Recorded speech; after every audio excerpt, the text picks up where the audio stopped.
Hey, Dennis, Yes. you had sent an email to Angie about that training stuff. I'm still waiting to get a definitive answer from administration, but I think it's mostly an awareness thing, not a pass-fail issue. Shelley, thank you.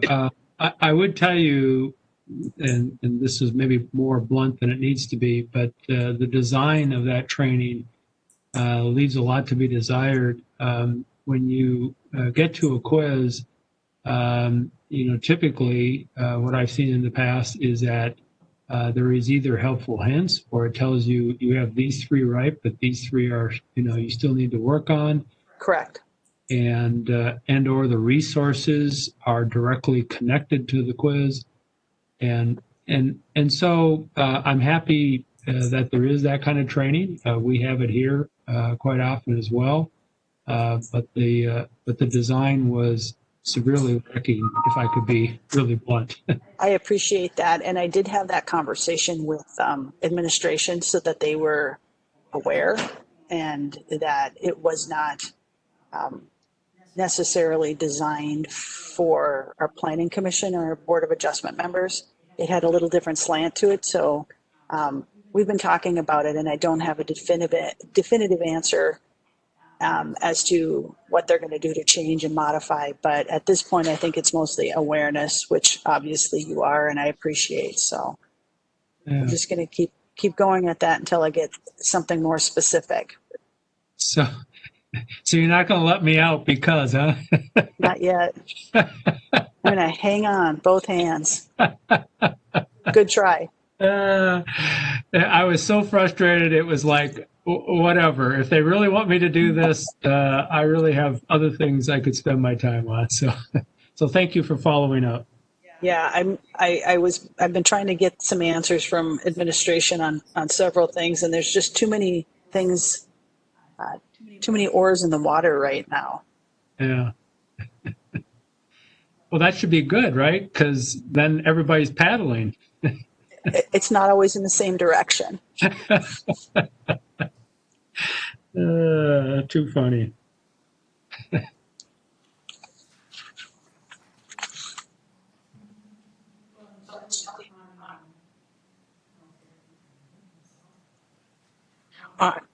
When I was doing it, Shelley, or when Kenny did it, and he was a little frustrated too, as far as, so he said, "You sit down here and do it with me." So we did it. So I did it with him. And so then when you come to my name and they show the time that it took to do, well, we wrote down the answers that we came up with. So when you come to mine, it's going to take me like 3 minutes to do the whole thing. Oh, that's good. So if they wonder, like, oh, this person really didn't do this, how did she cheat? That's how I cheated. Well, so once you and Kenny were done, the next thing you could have done, Bonnie, was emailed out all the answers. Yeah. And saved me a lot of headache as well. I was talking to my son, about the training, and he said what they do at their work is one person figures out all the answers, and then the rest of them magically are 100% correct.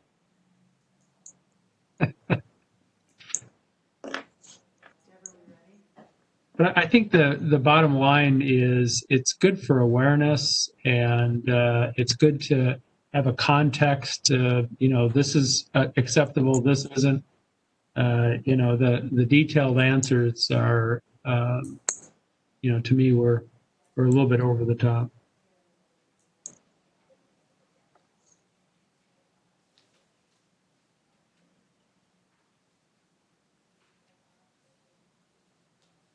So we're going to get done by 8 tonight. Oh, we'll work at it. I always think, Bonnie, it's up to the chair. So yeah. Well, we do have one that's being continued, and that one was, let's see. Was that? That was Monday. No, we have another one tonight. It was at the BMW. Which one is continued? You said before. Number 6, BMW. BMW. Okay. Okay. Yeah, we'll announce that. So All right. Well, I had 1,000 questions on that one, so that well, you will. can save them till one of the meetings in October, maybe. There you go. So are we ready to go? We have everybody and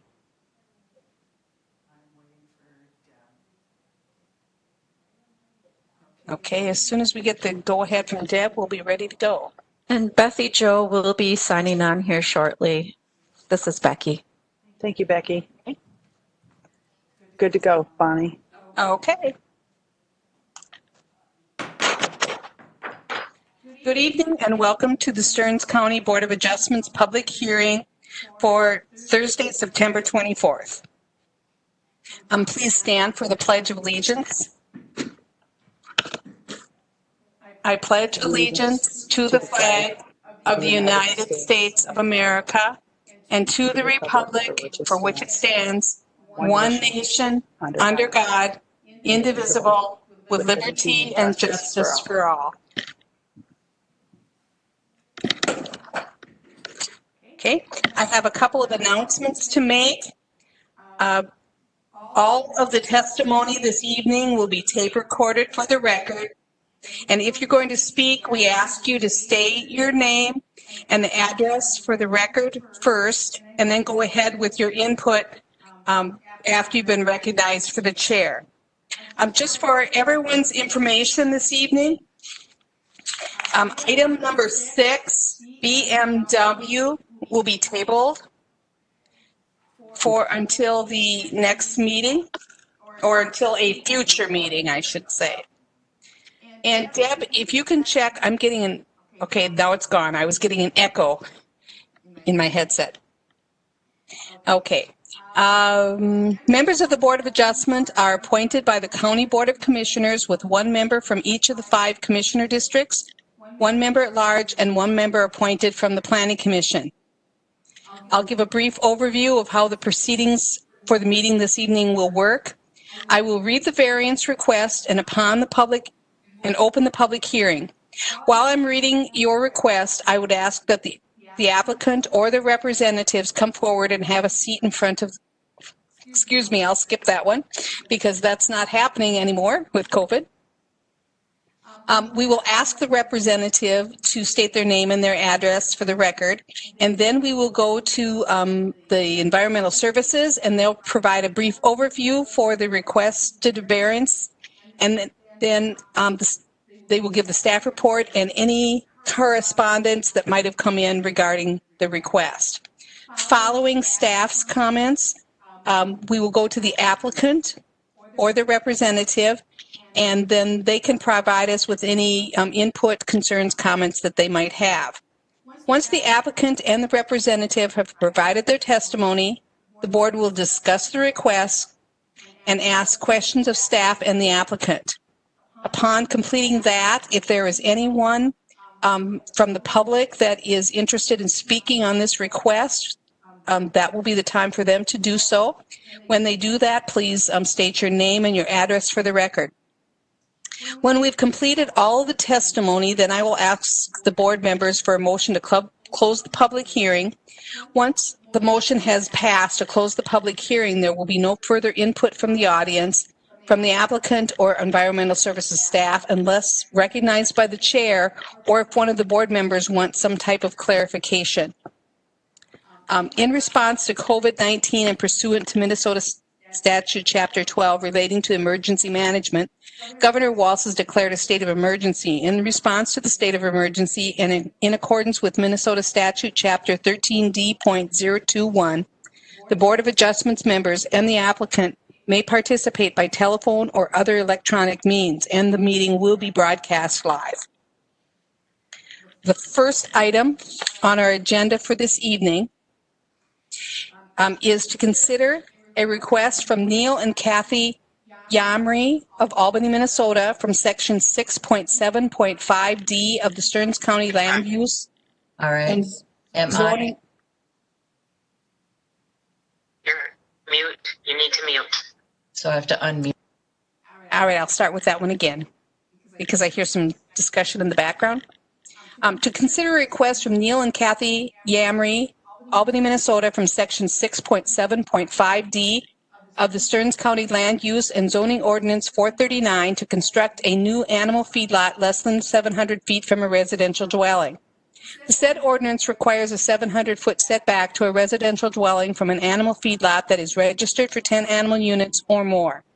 The affected property is 150.61 acres of the northeast quarter, less the railroad right-of-way, and less the north 250 feet of the west 300 feet of the northwest quarter of the northeast quarter of Section 19, Track 126 North, Range 30 West, Holding Township. And the property address is 40998 190th Avenue, Albany, Minnesota. And are the Yamrys with us? We are. All right, thank you, and we will be back to you in just a little bit. Thank you. If we move on to the staff report.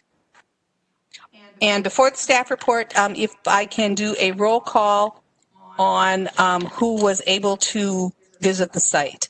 Dennis? Yes. Jill? I tried, but I couldn't quite find out how to get there. Mike? Yes. Yes. Dave? Yes. Jake? Yes. Sean? Yes. And I also visited the site. All right, if staff could give us an overview of this request. Sure. Good evening, Madam Chair, members of the board. The request, as you stated, they're requesting to construct an animal feedlot 642 feet from a residential dwelling. And the ordinance does require a 700-foot setback for an animal feedlot that's registered for 10 animal units or more. As stated, the property is 150.61 acres in Holding Township, zoned A40. The road access is from 190th Avenue, and maybe the reason some people maybe had a hard time finding it is there is an easement to access the feedlot through David and Luann Wenning's property, which is northwest of the feedlot. The feedlot facility was last registered on April 1st, 2019 for 42 animal units consisting of cow-calf pairs. And the feedlot's been registered with Stearns County since October 30th, 1998. I did do a inspection this year, August 5th, 2020, and deemed the feedlot compliant with Minnesota Rule 7020 and the Stearns County Ordinance. The previously existing open lot, which would be surrounding barn number 2, was not being used. It was closed and vegetated at the time of my visit in August. And that will be removed from the feedlot permit, mainly because it won't be creating, there was previously some issues with possible runoff, and so now that there is no longer an open lot there, that will be closed. It will remain a feedlot footprint, so if they ever did want to build maybe a barn or some type of structure that wouldn't create runoff, they would still be allowed to use that footprint. The applicant is proposing to expand the current feedlot and be permitted for 99 animal units consisting of slaughter steers, cow-calf pairs, and they are also proposing to construct a 52 by 160 total confinement barn and a 52 by 96 permanent stockpile pad. These will essentially, I think they're going to be connected. Kathy can probably weigh in on this in a bit, but I think there's maybe just a little section between them open, but otherwise you can see number 3 and 4 there on the map. And they will be covered. The cattle side and the manure side will have a roof over it. A variance is not needed from the home to the northwest, as that home has no further encroachment, as does the feedlot from each other, of 540 feet, and that's on another map in the packet as well, showing that 540, no further encroachment. So a variance was not needed from the Wenning property, but a variance is needed from the property to the west. And the 642 feet, that's a 9% deviation from the 700-foot setback. There's 8 existing registered feedlots located within 1 mile of this proposed feedlot. All the surrounding parcels are zoned A40. And then as far as alternatives, grant or deny the variance requested based on the finding of facts, or construct the feedlot structure 700 feet from the residential structure. I did also receive a couple correspondence, so I'll read those. I almost forgot about those. 1 second here.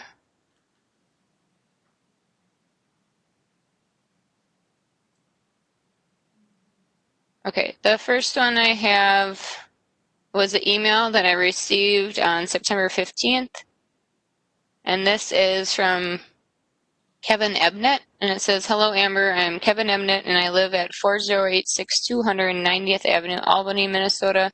I'm west of the property of Neil and Kathy Amory. I am writing a written testimony opposing the new feedlot for 10 animal units or more. Some of my concerns are: 1, the environmental services letter sent to my address states a residential dwelling. What does that mean? A dwelling site or a dwelling unit?" I did call Kevin and clarify that that we were referring to a home in that situation. So that one I think is taken care of. Number 2, from my property, the setback is supposed to be 700 feet, and they have it at it referring to the feedlot at 642.1 feet away from my home. And 3, with their new addition, a concern of mine is the value of my land appreciating with the feedlot being under 700 feet from my home. And number 4, another concern of mine is the runoff going into the stream, which is ditch 28 north of the feedlot. If you could respond to this email and call me to discuss this matter further, I would greatly appreciate it. He included his phone number. So that was from Kevin Ebnett, and he did he had one other correspondence. 1 second.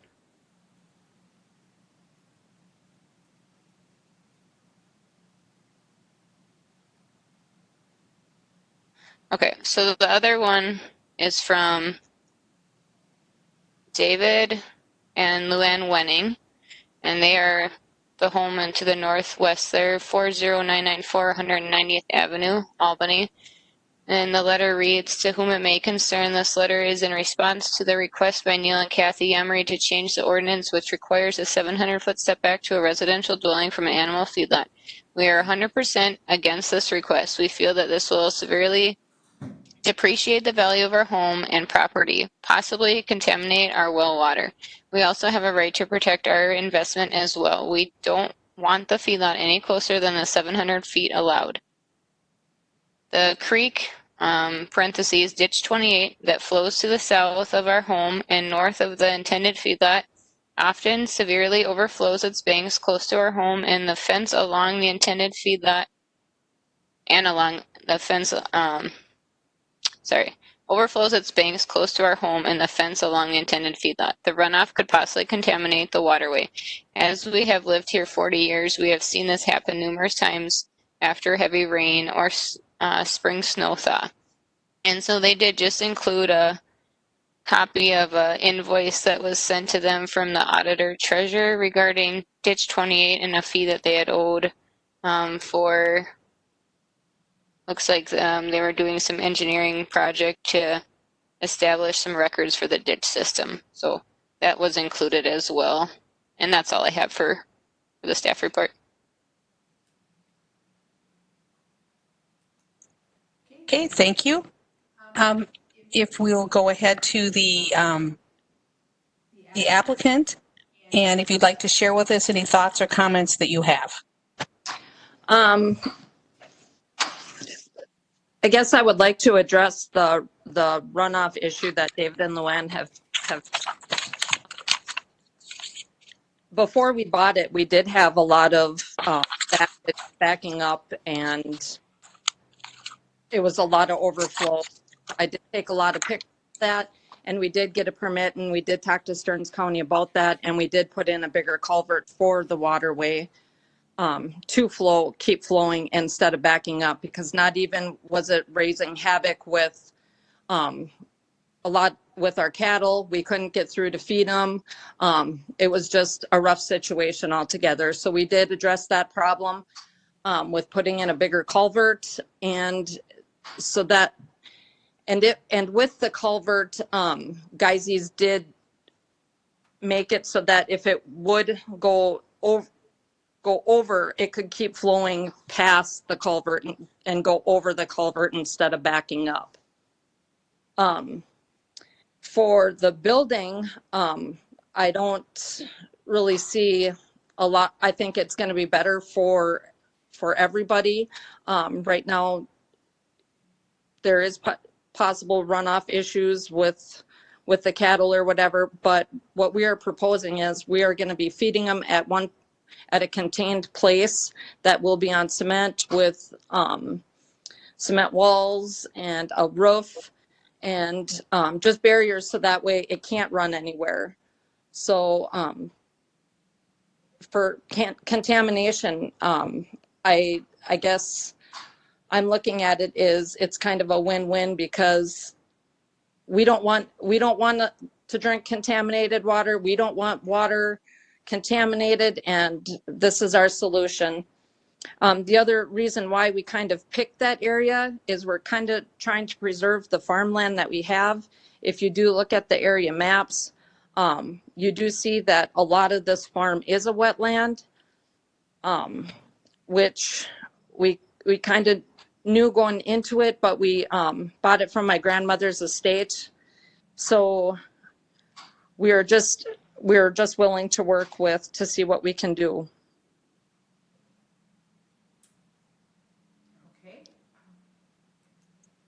Okay, thank you for your comments. And do board members have any questions for the applicant or for staff members? Madam Chair, Dennis Gregory, a question for the applicant.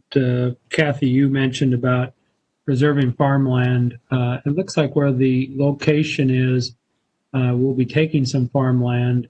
And so if you move that building to the east, and it would still be over farmland, so it wouldn't take any more farmland, closer to the stream boundary.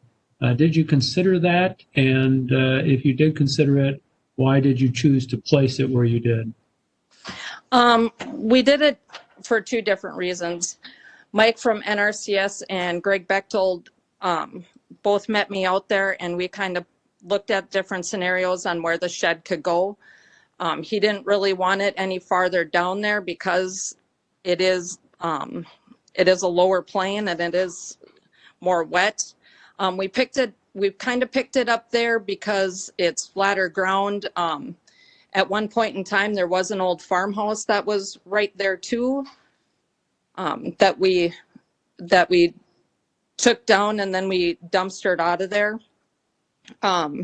So that's kind of why we're looking at that place, because the three of us looking at it kind of came up with that would be the best scenario because of all the wetlands around there.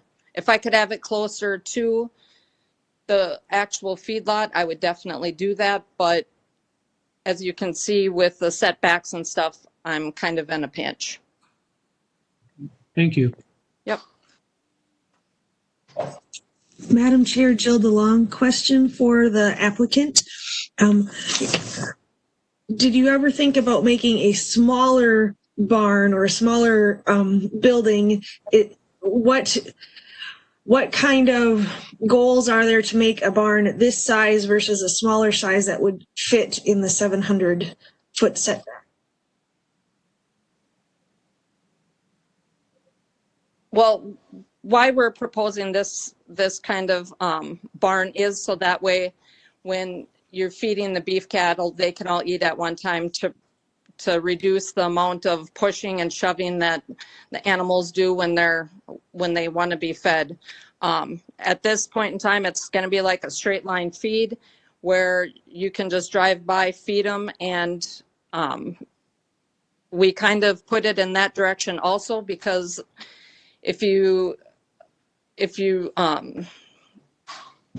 have any animals on a spot or on a farm or whatever, you definitely want to keep them out of the wind. And that's one of the reasons why we're doing this also. We want to keep these animals out of the wind in winter and any other time of the year. We also need a place, where they can go and to have their calves, because right now when they calve, they can go anywhere on the farm, and it hasn't been working out real well. Did that answer your question? Yes, I think so. Thank you. Madam Chair, Dave Gamrad, question for the applicant. Go ahead, Dave. You have worked with Soil and Water for a plan to mitigate runoff and everything with this system? Yes, we've been working with Soil and Water for a couple of years now. Ever since we bought the farm. We had kind of talked to them before actually purchasing the farm, because with the stream going through there, we've had worked with them before, and I just kind of had asked them about it, and that's the kind of plan that we came up with. Thank you. Okay, are there any additional questions for the applicant or staff before we close the public hearing?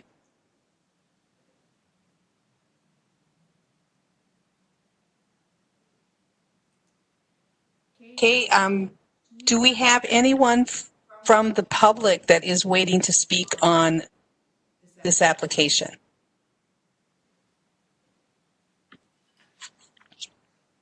I do have one listed on my Kevin Ebnett. Is there anyone that's calling in to speak to this one? Hello, this is Kevin Ebnett. My address is 40862 190th Avenue. Basically, I have really nothing to add other than as far as I want Neil and Kathy to know, a new neighbor pulling into the neighborhood. I don't want to seem like I'm a bad person or anything. I just like my distance and my privacy. And if there's any way we can push that back to that 700 foot, it would be greatly appreciated. Like you said, to feed all the cattle on one side, I understand that. If we make it wider instead of longer, you could have an L-shaped manger and still get them fed properly. These are all things to consider, obviously.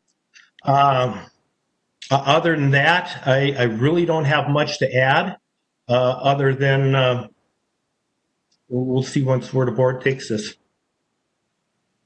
Thank you. Okay, thank you. Then we are ready for a motion to close the public hearing.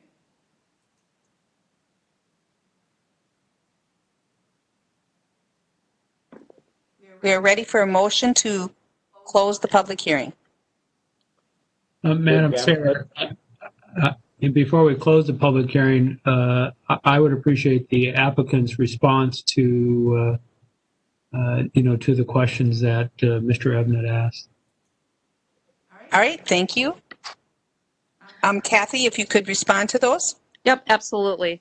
The way we're feeding or have fed, we bought a TMR this past December.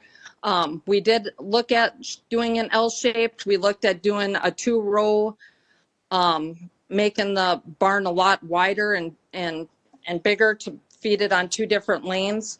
However, with the turnaround for the TMR and other kind of factors into it, we just we all came up with the best conclusion that just a straight line feeding, just to kind of keep going straight. That way they all can eat. They don't have to push and shove. It's just all better off for the animals, if that makes sense. Okay, thank you. So all those considerations were definitely looked on when we were doing the building structural. Thank you. Yep. Okay, thank you. Following those comments, are there any other questions that board members might have for staff or the applicant?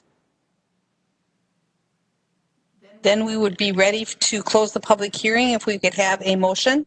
So moved. Dennis We have Quaid. All right, we have a motion to close the public hearing. Is there a second? Mike Kane, I'll second that. All right, do we have anyone that is opposed to closing the public hearing?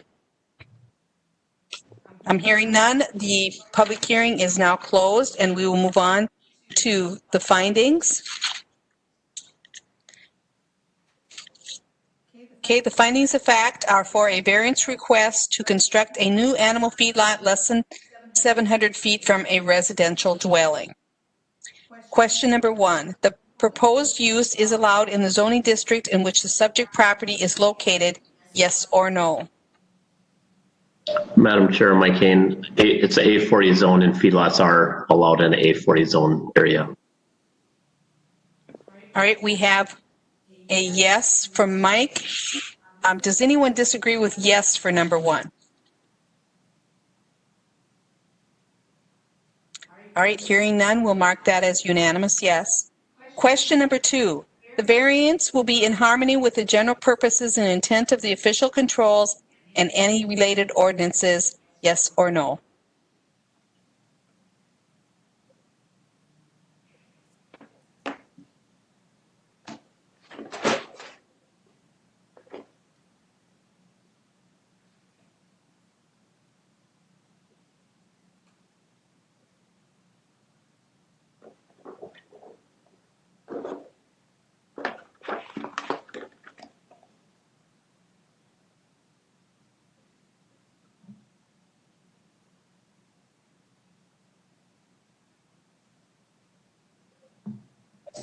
Madam Chair, Jill DeLong.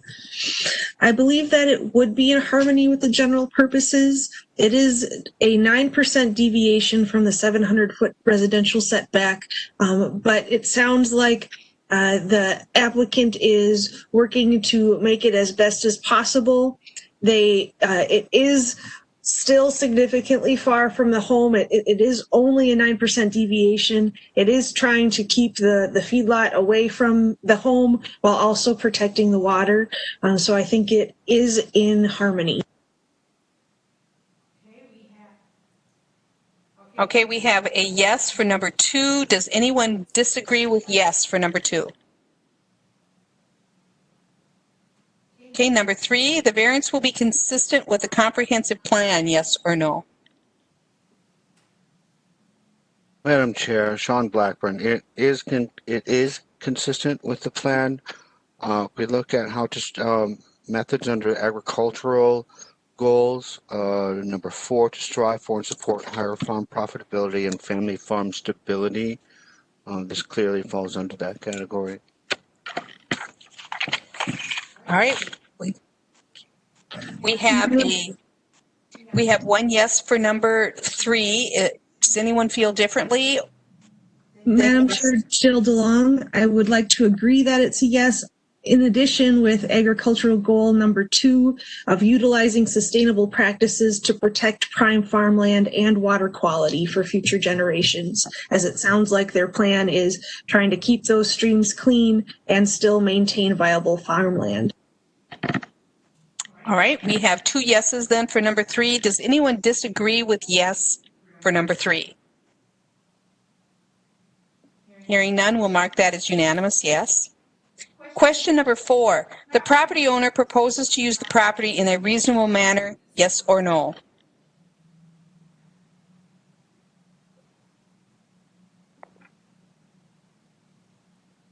Madam Chair, this is Dave Gamrod.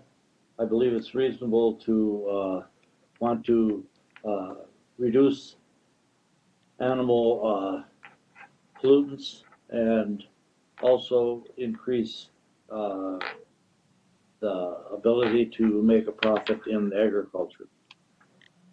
All right, thank you. We have a yes for number 4. Does anyone disagree with yes? Hearing none, we'll mark that as unanimous yes. Number 5, the plight of the landowner is due to circumstances unique to the property, not created by the landowner.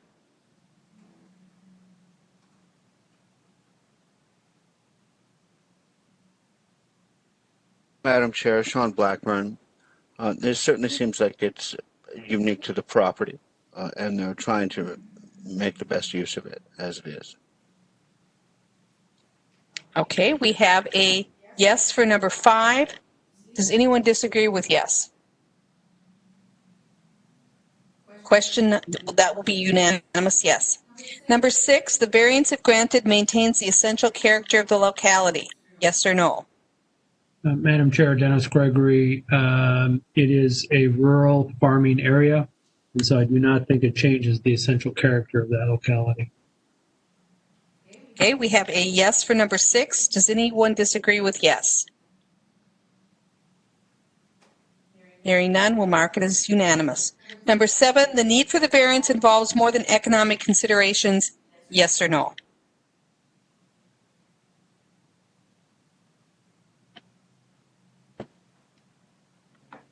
Madam Chair, Dennis Gregory, economics were not discussed, and I think there's a number of other factors, such as the placement of the stream, the slope of the land, so that I think there were other factors other than economic. All right, thank you. We have yes for number 7. Does anyone disagree with yes? Madam Chair, Jill DeLong, I also say yes because it also sounds like it's for the welfare of the animals as well. All right. So we have 2 yeses for number 7. Does anyone disagree with yes? Hearing none, we'll mark that as unanimous. We are ready for a motion. Madam Chair, Dennis Gregory, I would make a motion that we approve the applicant's request to construct an animal feedlot 642 feet from a residential dwelling. All right, we have a motion. Is there a second? Madam Chair, Sean Blackburn, I'll second that motion. All right, we have a motion and a second. I will do a roll call for the remainder. Jill? Yes. Mike? Yes. Dave? Yes. Jake? Yes. And I am also a yes. So you will receive your variance. If you have any additional questions about this application, you can check with staff members via telephone during regular business hours. Thank you. And we will move on to item number 2.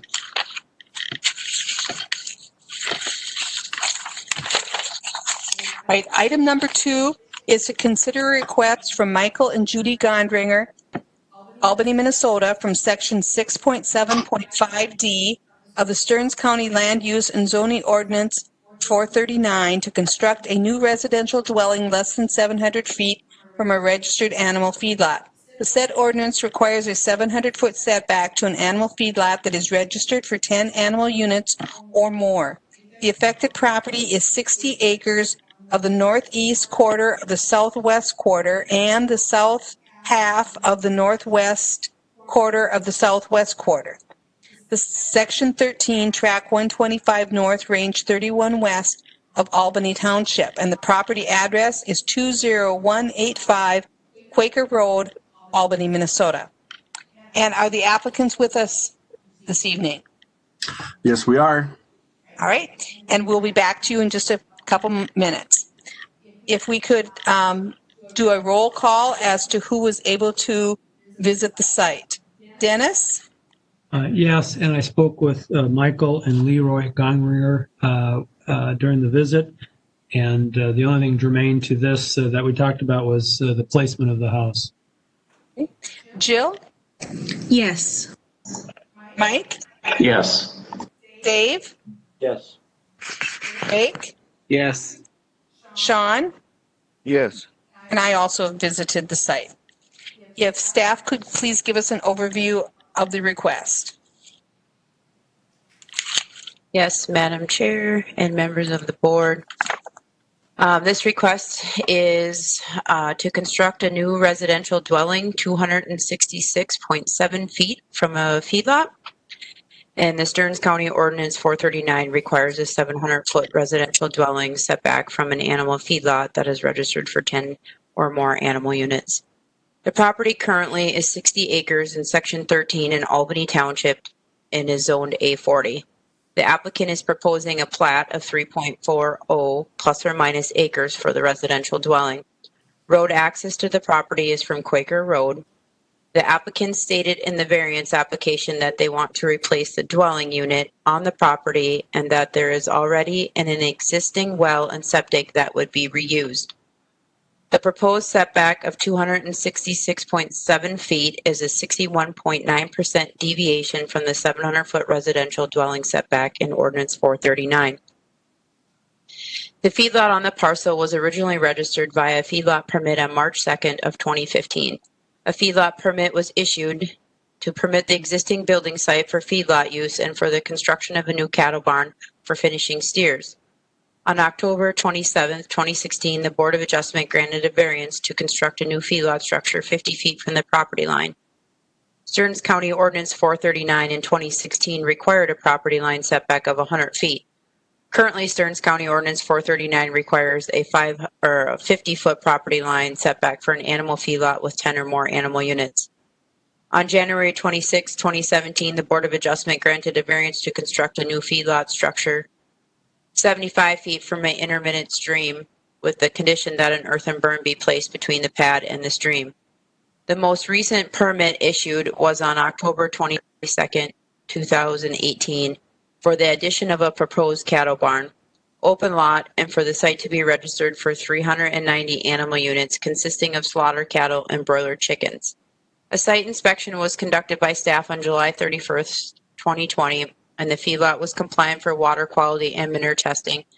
The site at the time was non-compliant for manure transfer documentation. On September 10th, 2020, copies of the manure transfer forms were submitted to feedlot staff and the site returned to compliance for manure record keeping. The surrounding parcels are zoned A40.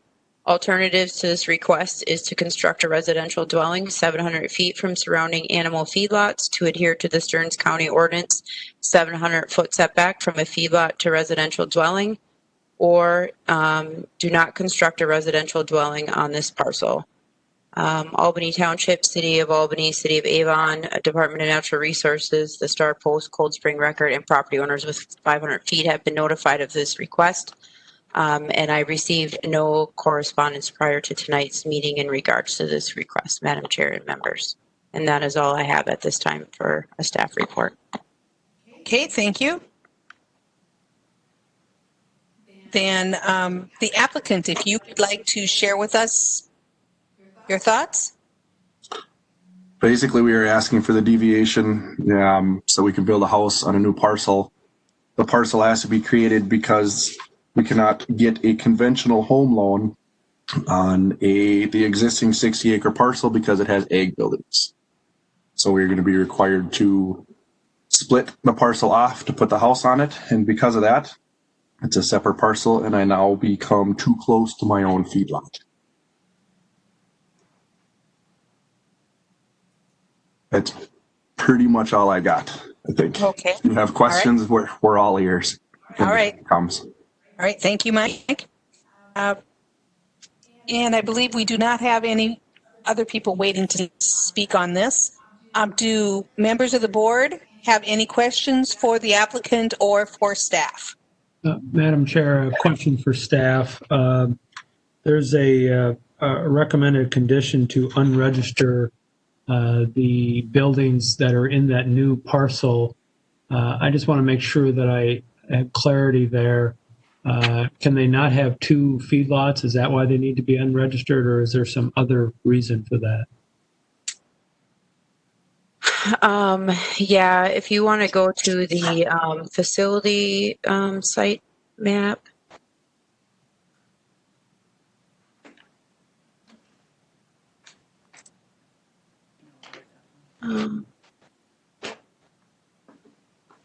Should have been. So yep, that one. Yeah. Yep. 1, 2, okay. 4. Yep. So the way the ordinance is designed for A40, with 3 acres, they would have an animal unit density with that. They could technically, if certain requirements are met, have 2 separate feedlots. The applicant can also weigh in, but it was presented that they would be unregistering those to also minimize the distance to a home from the feedlot, which would be all the facilities remaining to the right of the proposed new home. So Okay, good. Thank you for that explanation. And then I feel compelled to also make a comment, which I've made in the past as well. Again, for the Stearns County Board of Commissioners, these are the types of applications we should figure out how to streamline in the future so that the environmental services staff can make a decision when the adjoining property, which for bank financing reasons is split off, is owned by immediate family members. It would seem that they should not have to go through this entire process. So would appreciate that going before the board once again. Madam Chair, members of the board, I think that we are reviewing those options to date. So that would be my comment on that. If anybody else from staff from the office would like to chime in, more than welcome to. Madam Chair, I have a question for staff. Go ahead. When you're replacing an existing dwelling, does that have any bearance on this variance if you're just replacing an existing dwelling? Or is it because they're parceling it off into a 3-point-acre split? Madam Chair, members of the board, correct. So in essence, they are creating a whole separate parcel that potentially could move independently of the neighboring parcel, which would contain the feedlot facilities on the east side of the current property. So if they were to keep it all as one parcel, they could replace the current home in the current location or other locations as well on the property. Of course, is making the assumptions that all the requirements of a home permit from land use staff, they would be meeting all of that. But in essence, it's ultimately because it is requiring a separate parcel being created. Okay, thank you. Madam Go ahead, Jill. Madam Chair, Jill DeLong. So in the response to Member Gregory's question on those three buildings, 1, 2, and 4, when I visited, I didn't see them up anymore. So it looked like the applicant had already taken them down. And then the other question I had is, so it sounds, this is for the applicant. So it sounds like you are building a new home. Will you be taking down the existing residence, or will there be two homes on the property? At this point, we do not intend to have both homes habitable, since we're going to be building and living kind of in the same location. The current home we're sitting in right now will stay here until the other one is built. We do not intend to rent it out or to do anything with it. The better half of mine has intentions to put a wonderful garden of some kind over here, and we are all kind of in agreement that that would be the best thing to do. So there's no intent to have two residences on the property. Long term anyway, it'll be for a little bit until we can get the one torn down that we're living in now. Did that answer your question, ma'am? Yes, thank you. Thank you. Okay, are there any other questions from the board members? And we do not have anyone from the community speaking on this issue, so we are ready for a motion to close the public hearing. So move. So we have a motion. Do we have a second? I'll second. Dave Gamrod. All right, we have a motion and a second to close the public hearing. Is anyone opposed to closing the public hearing? Hearing none, the public hearing is now closed, and we will move on to findings of fact. The variance request is to construct a new residential dwelling less than 700 feet from a registered animal feedlot. Number one, the proposed use is allowed in the zoning district in which the subject property is located. Madam Chair, Mike Kane, the parcel is zoned A40 and a residential dwelling is allowed in a A40 zoned area. Okay, we have a yes for number 1. Does anyone disagree? Then we'll mark that as unanimous yes. Number 2, the variance is in harmony with the general purposes and intent of the official controls and any related ordinances, yes or no?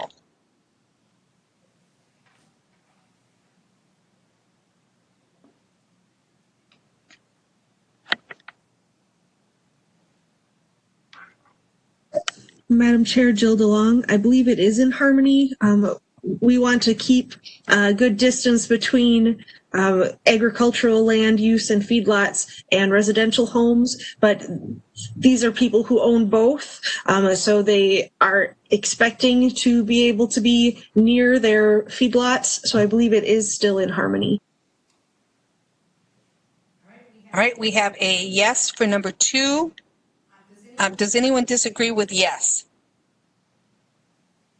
Hearing none, we'll mark it as unanimous yes. Number 3, the variance will be consistent with the comprehensive plan, yes or no? Madam Chair, Dennis Gregory, under agricultural residential use policies, there's only one item there. The residential uses in the agricultural areas must embrace the comprehensive plan's future land use factors to minimize conflicts between adjacent land uses and natural resources. I think the placement of this house takes all of that into account. So I do think it is consistent. All right, we have a yes for number 3. Does anyone disagree? I will mark that as a unanimous yes. Number 4, the property owner proposes to use the property in a reasonable manner, yes or no?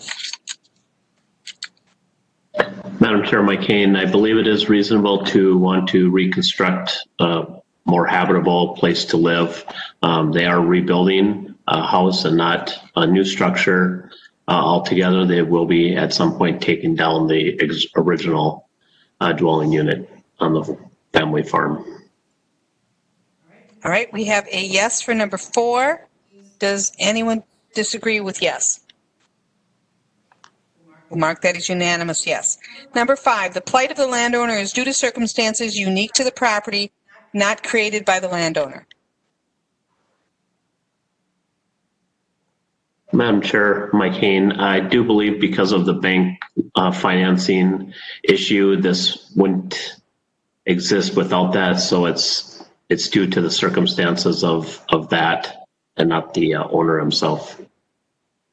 All right, so we have a yes for number 5. Does anyone disagree?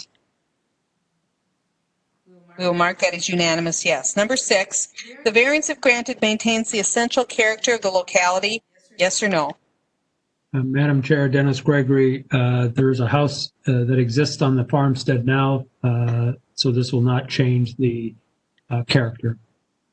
All right, we have a yes for number 6. Does anyone disagree? Hearing none, we'll mark it as unanimous yes. Number 7, the need for the variance involves more than economic considerations, yes or no?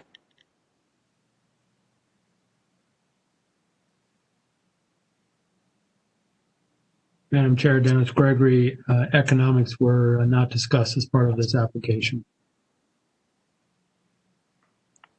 Okay, we have a yes for number 7. Does anyone disagree? Madam Chair, Jill DeLong, I guess I consider the bank being part of the economics portion, but also looking at the map of where a buildable area is. Right now, they're planning on using the current septic, the current sewer and electrical and well.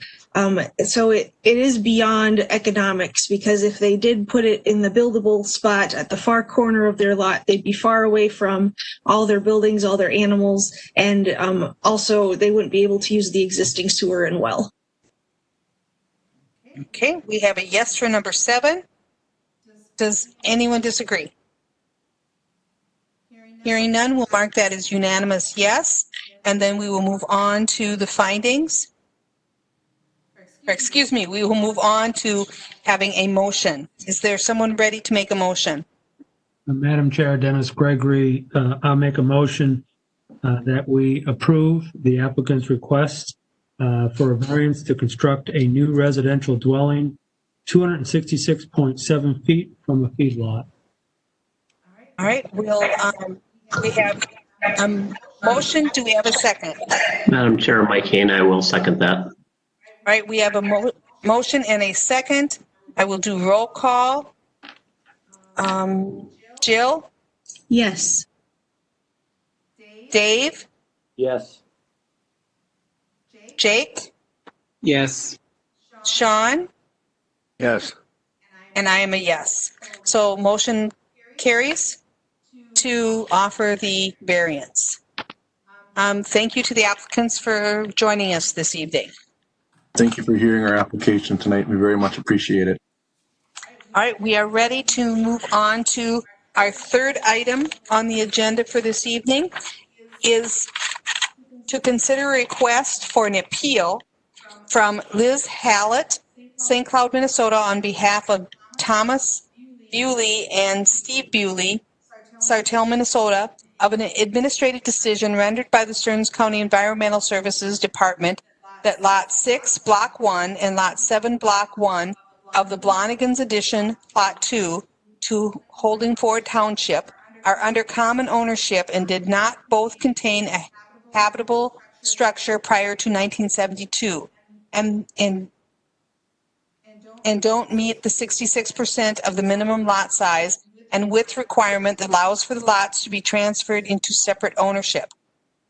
The affected properties are Lot 6 and 7, Block 1 of Blonigan's Addition, Plot 2, Section 31, Track 126 North, Range 30 West, Holding Township. The property address is 19446 and 19458 of Two Rivers Road, Avon, Minnesota. And we'll do roll call for who was able to visit the site. Dennis? Yes, and I spoke with Chris Bewley, who gave me a history of the lot ownership and his thoughts on the current situation. Jill? Yes, and I also spoke with both Chris and Steve Bewley, and Chris did show me around the blue structure that they call a cabin. Okay, Mike? Yes. Can I also have clarification on the address? When I went out there, is it 19438?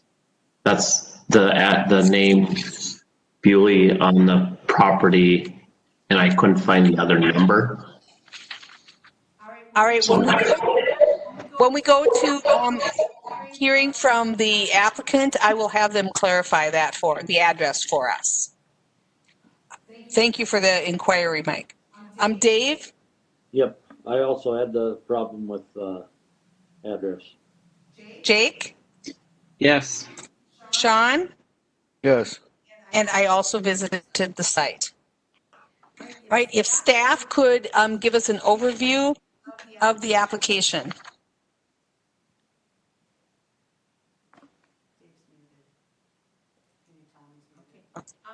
Dave, you're muted.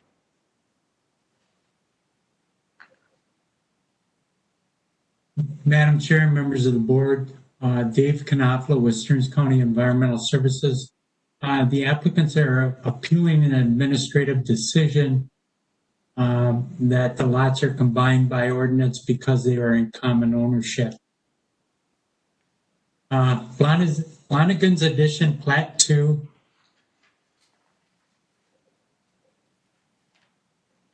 to Holding Township was approved and recorded on July 17th of 1970. Lot 6, Block 1 is approximately 23,050 square feet in lot area. Lot 7, Block 1 is approximately 22,150 square feet in lot area. The Stearns County Shoreland Management Ordinance Number 3 was adopted on June 26, 1972, with requirements for minimum lot size for recreational development lakes of 40,000 square feet in lot area and minimum lot width of at least 150 feet at the shoreline and building line. Also defines substandard lots that do not meet minimum lot size requirements, must be in separate ownership from abutting lots. Stearns County Floodplain Management Ordinance number 59 was adopted in 1979, which delineates areas of the county that are in the floodplain. Thomas Allen Bewley and Loretta Marie Bewley purchased Lot 7, Block 1, Blonigan's Addition, Plat 2 to Holding Township on May 8th, 1997. We have a quick claim deed filed April 26, 2004 for Lot 6, Block 1, Blonigan's Addition, Plat 2. A quick claim deed filed on October 15, 2008 for Lot 7, Block 1, Blonigan's Addition, Plat 2. We have a letter from Stearns County Environmental Services, determination at Lot 6 and Lot 7, Block 1, Blonigan's Addition, Plat 2 are combined by ordinance. Lot 6 and Lot 7, Block 1, Blonigan's Addition, Plat 2 are in the shoreland and floodplain overlay district of Two Rivers Lake. The permit history is we have a permit for Lot 6, Block 1, Blonigan's Addition, Plat 2, Holding Township of Subsurface Sewage Treatment System 13-25, issued September 29, 1972. We have a conditional use permit 1990-26, issued August 23, 1990 for shoreland alteration. A variance granted on July 27th of 1990 to install a holding tank for a subsurface sewage treatment system. The permit 12-12417 issued August 24th, 1995 for the installation of the holding tank, and a compliance inspection P-017096 for a holding tank system is in compliance. On Lot 7, Block 1, the permit history is a construction site permit 13-02317, issued July 25th, 1977 for a 24 by 24 garage. We did have submitted today or yesterday by the applicant's attorney some written correspondence, and I'll read those into the record. To whom it may concern, my wife and I have owned property on Two Rivers Lake since the fall of 1988. When we purchased the property, the lot next to us was owned by Anita Howe. I recall Anita and her two children coming up to the cabin on weekends. From time to time, I would help them when they needed it. They would stay overnight in the small cabin that still remains on the property today. They had electricity and running water. They continued to use the cabin until the year they sold it to the Bewley family. Norb Jost submitted this. His home address is 2173 280th Street, Richmond, Minnesota, 56378. He does own property on Two Rivers Lake, 19482, Two Rivers Road, Avon, Minnesota.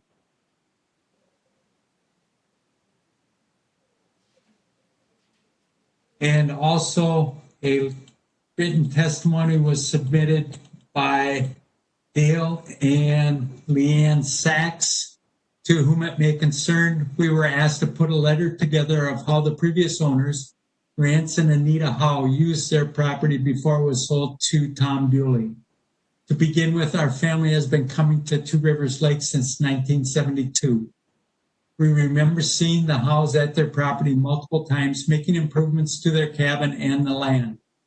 We remember the Howes spending days, nights, and weekends on the property. They mostly used the cabin in the summer months. We can recall the Howes taking several weeks to assemble their cabin. We know their outhouse had electric power, lights inside and outside the structure. In the past, we were in the cabin and remember their kitchen, an electric refrigerator, and a stove. The cabin was finished, insulated, and had paneling on the walls, giving a nice finished look. We know the residents had lights as well as multiple electrical outlets inside and outside the cabin. We are aware where the power lines come to the cabin, to the meter, and continue to the residents, going to the fused panel inside the structure. We also recall the house having a shallow well on the property. We remember the well provided them running water in their cabin. We know exactly where the water enters the cabin and where the water filter was used to catch any contaminants. We are positive the structure was used as a cabin while the Howes owned the property. And their address is 19562 Two Rivers Road, Avon, Minnesota.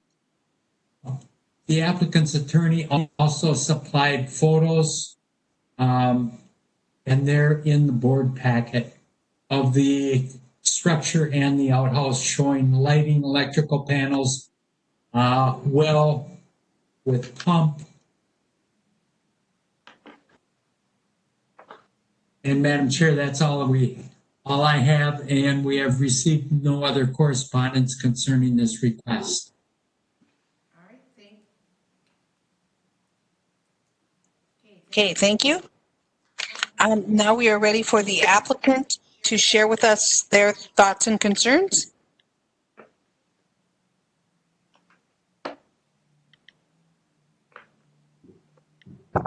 Good evening, Madam Chair and the board. Can you hear me okay? Yes, we can. Okay, my name is Liz Hallett. I'm the attorney here on behalf of Mr. Thomas Bewley. He is not present this evening. However, seated here to my right is his son, Chris Bewley, as well as Lynn Jansen, correct? Is it true? Tom's daughter. So my intention for the next few minutes, besides to do my best to answer some of your questions, is to provide further detail and analysis for primarily the legal aspects of this appeal, whereas Mr. Bewley is here to provide, of course, firsthand, quite extensive knowledge of the property, its use and history. It sounds like he may have already shared some of that with many of you already, which I'm glad to hear. First, of course, before we get started, I'd like to thank the Environmental Services Committee for the time it took to analyze and respond. It's quite evident they delved deep into the parcel's history and they took great care in what they do. That being said, we believe in the basis for this appeal that based on statute and established Minnesota case law, that their determination was based on an impermissible reading of both the county ordinance and the Minnesota statute 394. So as outlined in our appeal documents, I believe that the reversal of their decision is not only reasonable, but actually quite warranted in this case for three main reasons. Two of those reasons I plan to touch on this evening, and I can take questions on the third if you wish.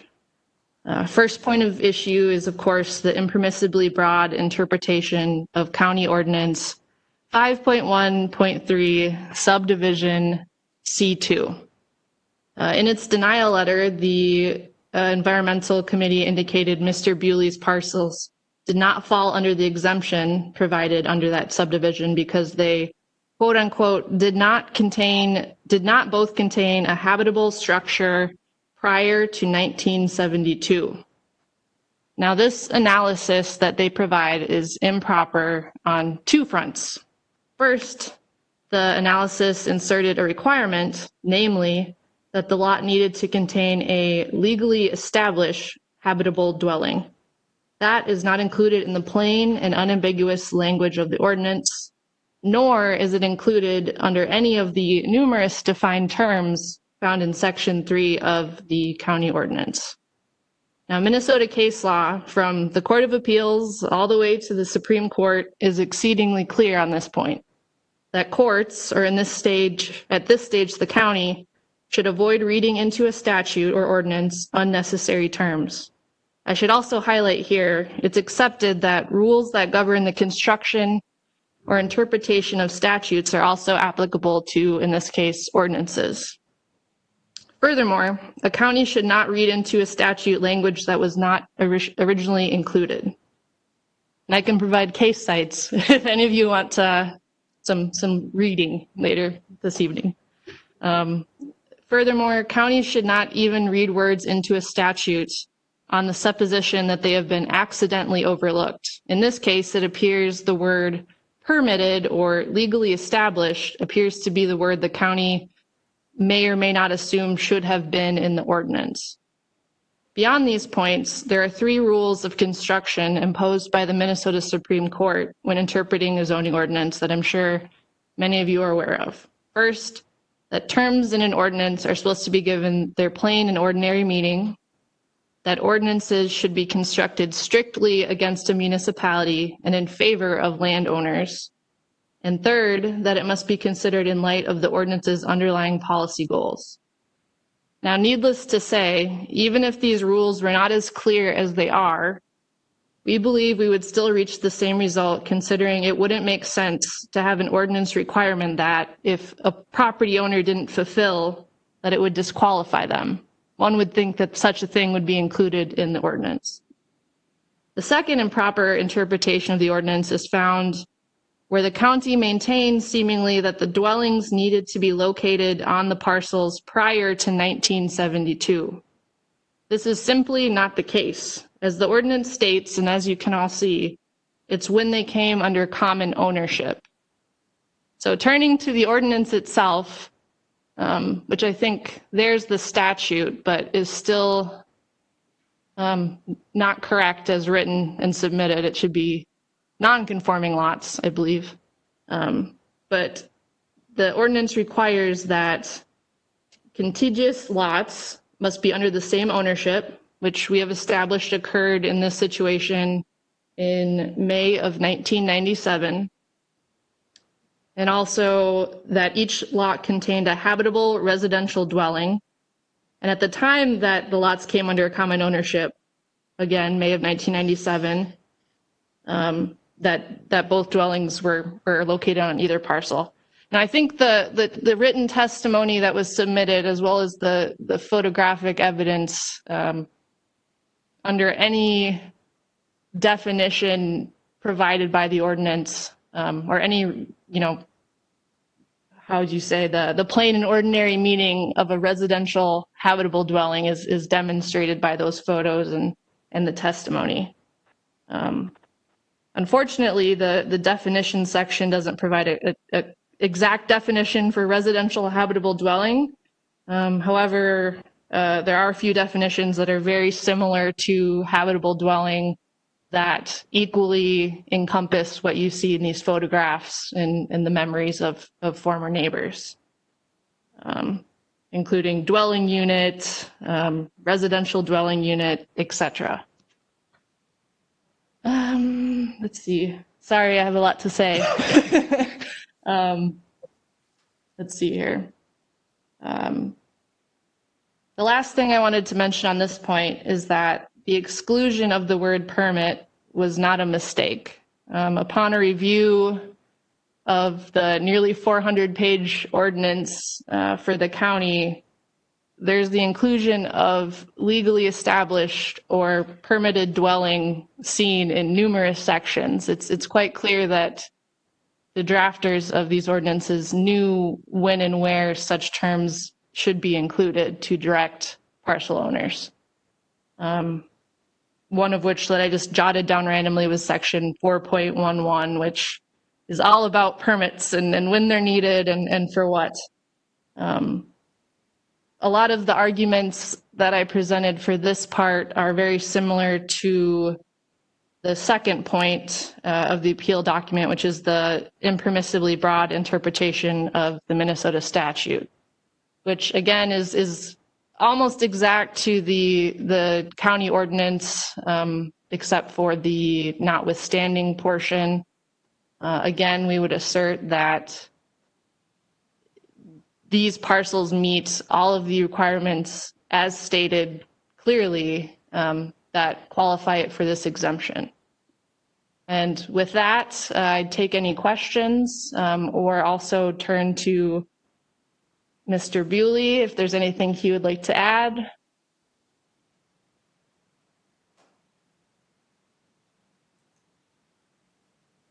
Mr. Bewley, do you have any comments for us? And then we'll move on to board members to ask questions of staff and the applicant.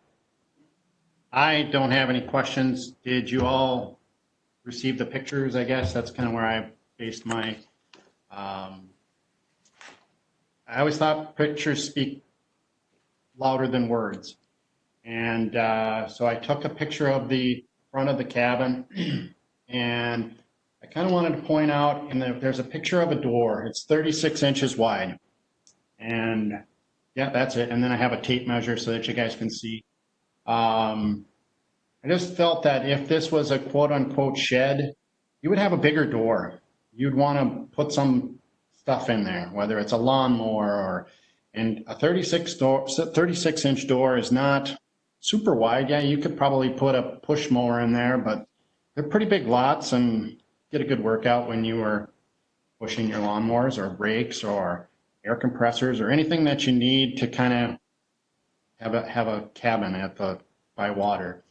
So I just wanted to present all the information. I wanted to show you the pictures. So I have the front of the cabin. Do you want me to run through this or do you want to go through it later in the presentation here? Well, if you have something to share with us, we'd like you to go ahead and do that at this time. Sure. So we've seen the front of the cabin, the side, which is the east side door that you're on. The next screen would be the 36-inch door, which what we talked about. The next picture shows you the south side or the road side. It shows a definite meter on the side of it. But in all these pictures, again, you don't see a big door trying to get in this.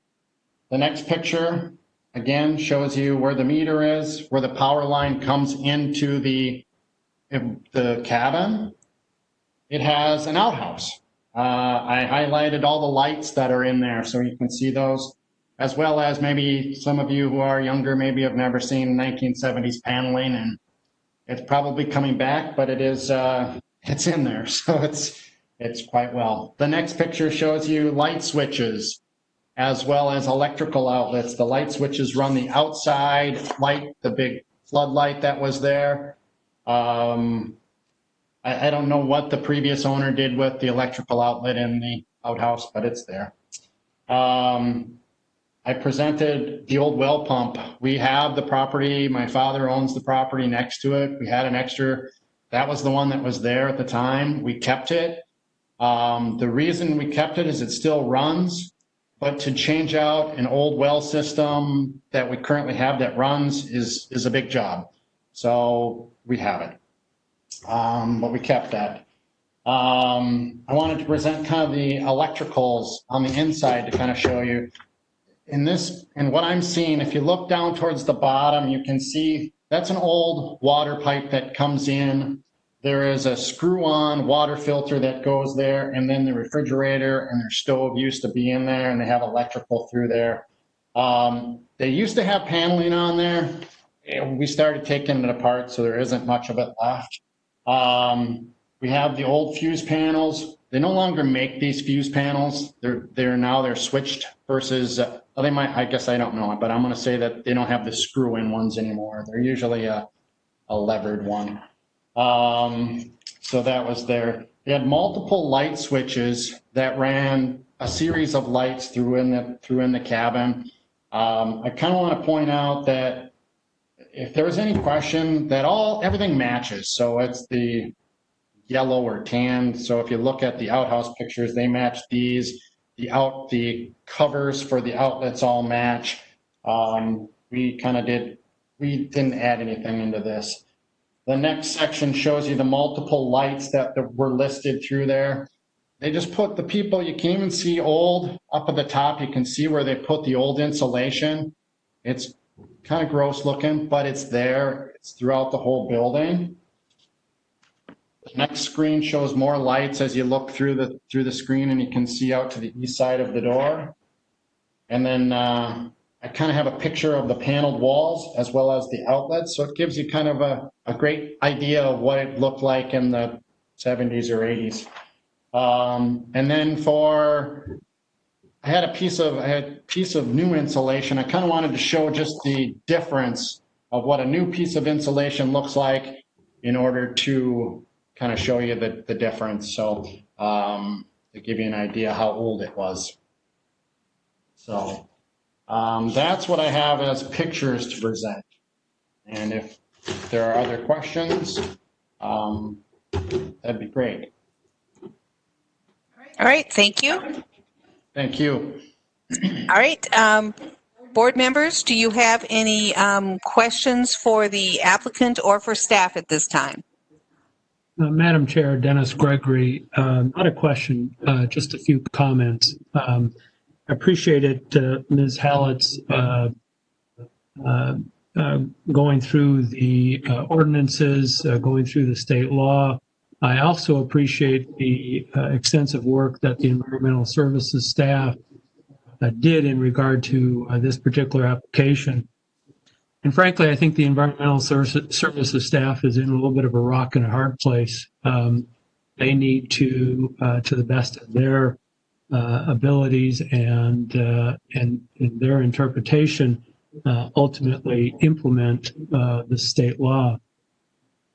A state law that personally I don't think is correct.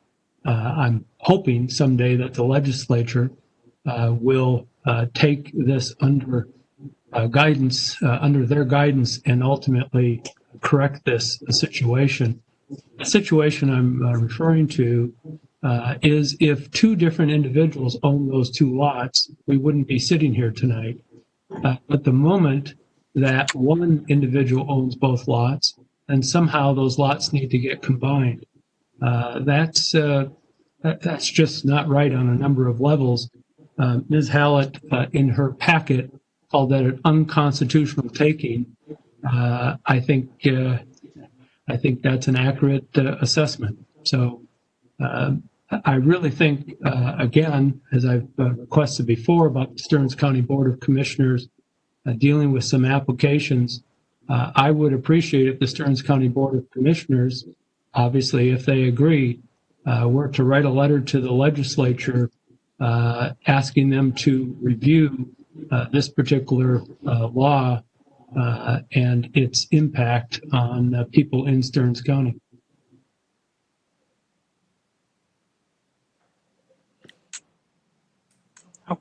Okay, do we have any other comments or thoughts from members? Madam Chair, Jill DeLong. So reading the letter from Ms. Winskowski from July 15th, the two items that she says that they cannot be separated due to are, one was the habitable structure prior to 1972, and the second one was doesn't meet 66% of the minimum lot size and width requirements.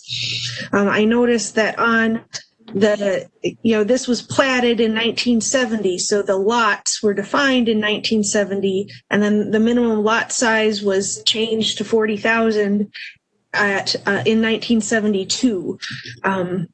So I just wanted to note that even though it might not fit the 66% of minimum lot size as of 1972, the lots were defined in 1970 before that. I did the math, and lot 6 is 57% and lot 7 is 55% of that required 40,000. So I just wanted to bring that up of the plat lot size versus the county lot size. Madam Chair, Dennis Gregory, I would just add on to Jill's comments that I believe the law or some interpretation of the law was changed to 66%. So I think it's 26,400 is the official mark, and these lots are both over 23,000.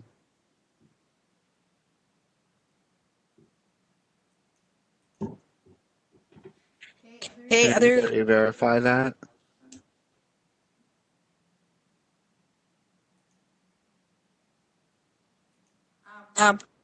Could staff comment on that if they have, if their calculations are correct or not?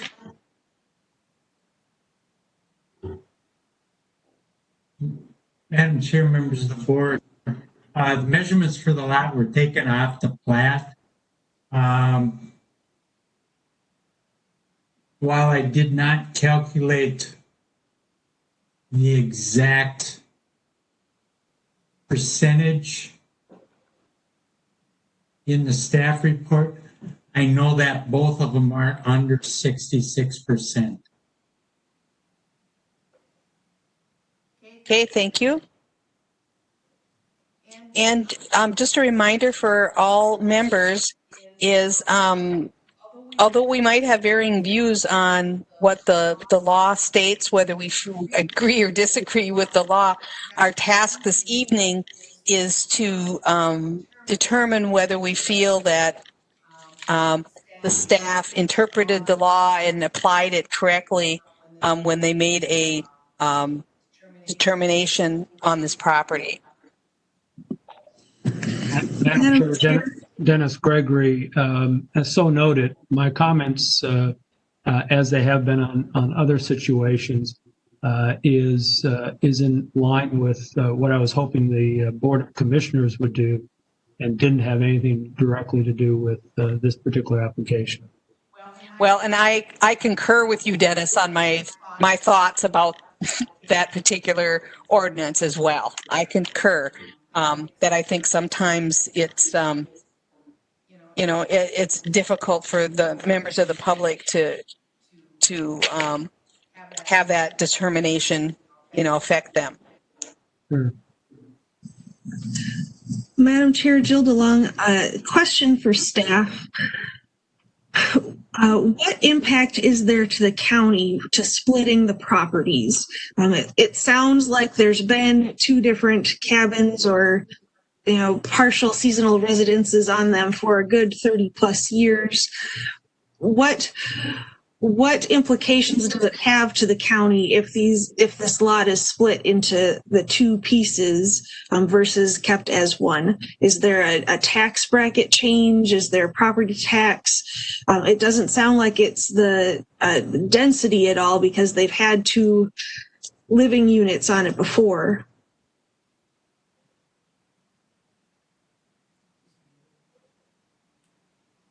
Madam Chair, members of the board, Dave Knopfler, Stearns County Environmental Services. It's just the interpretation by staff was that because they don't meet the 66% requirement that they would be combined by ordinance as soon as they were in common ownership, and staff determined that there wasn't a habitable dwelling when the ordinance took effect. Madam Chair, Dennis Gregory, maybe a question for staff, or Ms. Hallett brought up a different interpretation of the ordinance, which indicated that a residential dwelling would need to exist when common ownership happened, which would be 1997. I certainly would appreciate staff's, review of that.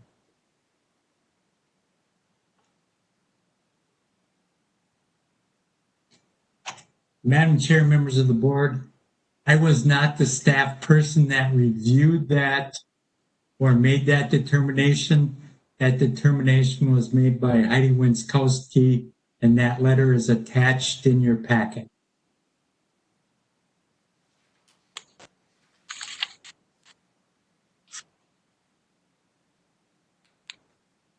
Madam Chair, and this does directly relate to the application now, not my long-winded opinion previously, but I do think there's enough doubt about the interpretation. Again, this is not pointing fingers at staff. I think they interpret it as they potentially have in the past.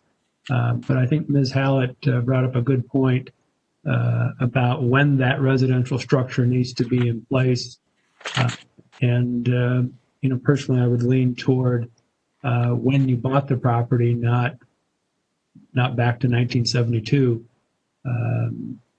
as the reading is by staff.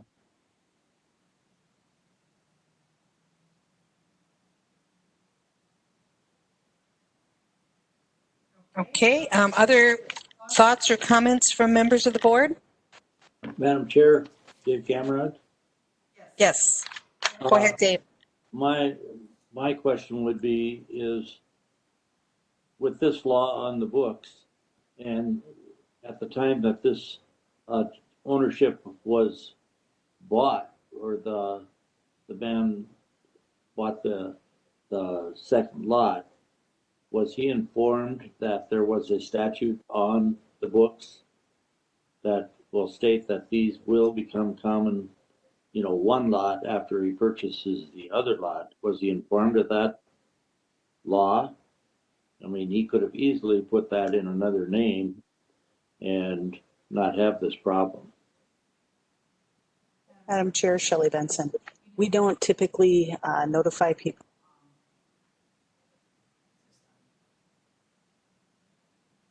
when they purchase the lots, so they can be combined at the time of purchase. The other point that Commissioner DeLong had been asking about, these are the DNR standards, and the shoreland rules are the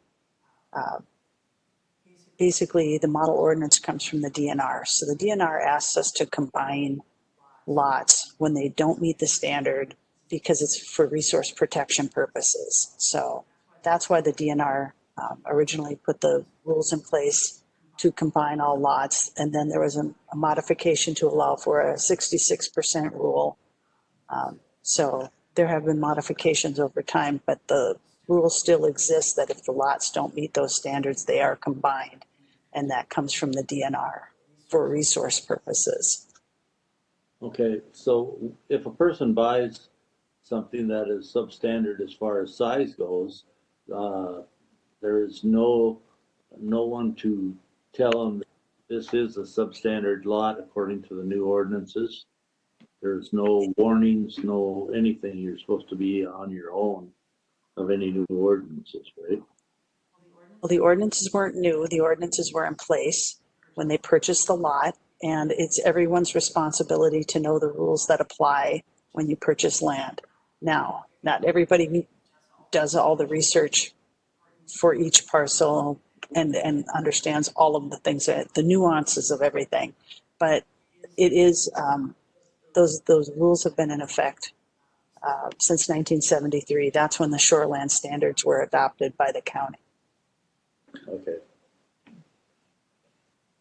So this is something that possibly an attorney that was helping close these things should have picked up, when they hire somebody to for guidance in closing on a property sale, that they would say that, this is substandard in size and would cause you to have them combined.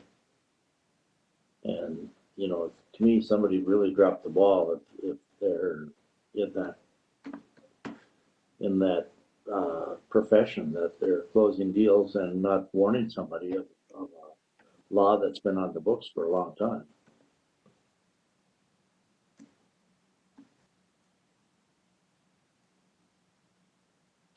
I guess that's my comment. It's things like this happen. People don't. Everybody doesn't. The average person doesn't know, but an attorney or somebody that closed the deal should have warned this person that these lots are in danger of being combined. And I see that as the ball has been dropped in more than one spot. That's my comment. Okay. Madam Chair and board, there are a few additional comments that I hope can kind of help a bit. perhaps with discussions, if I may. Yes, go ahead. I think part of the issues with the interpretation provided by the environmental committee and prior discussions by the board regarding lot size is it's understandable. However, in looking at subdivision C of the ordinance, you'll notice that the subdivision 1 and subdivision 2 are two separate analyses. Subdivision 1, of course, contains the 66% of dimensional standards requirement, which we are not at this stage. We're not treading there. We're not, that's further down the line, potentially a different discussion altogether. We're focused entirely on subdivision 2, which you don't carry over anything from subdivision 1 into that section. And that just, as I stated, as an independent analysis, is just saying that if you have two lots next to each other and they each contained a habitable dwelling, in this case, both properties did. They were both purchased approximately 30 years apart. But when they did come under a common ownership, that those dwellings were in existence at that time. And I believe there's one additional item that we wanted to address that wasn't in the appeal documents.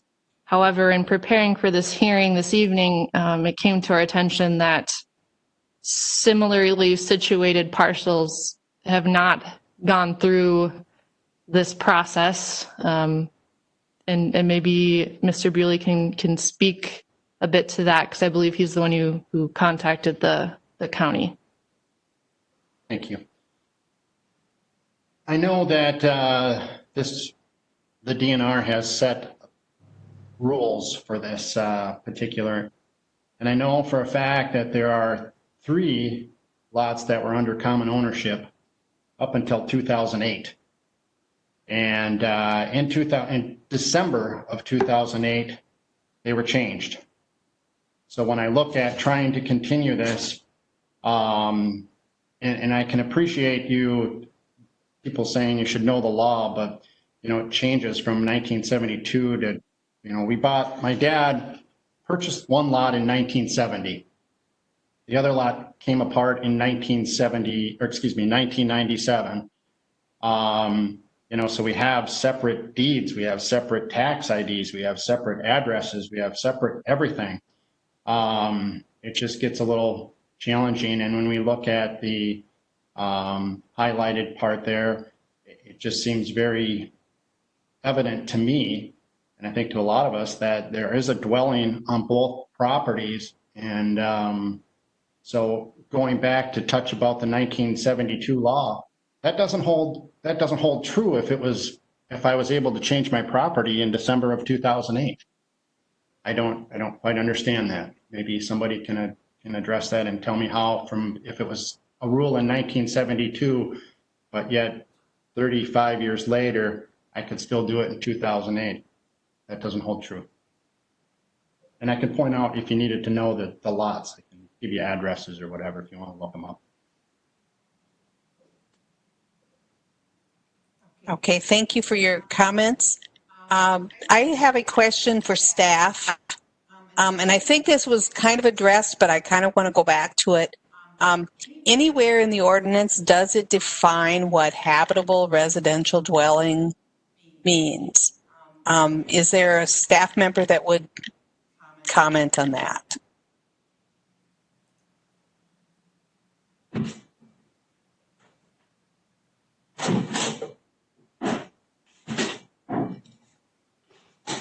Madam Chair, members of the board, Dave Knopfler. I believe in the definition section, it may define residential dwelling. I do not believe there is a definition for a habitable dwelling.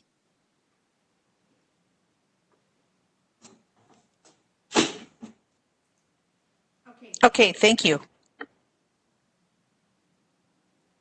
Are there other board members that have questions? Okay, if not, are we ready to close the public hearing? Would we have a motion to do so?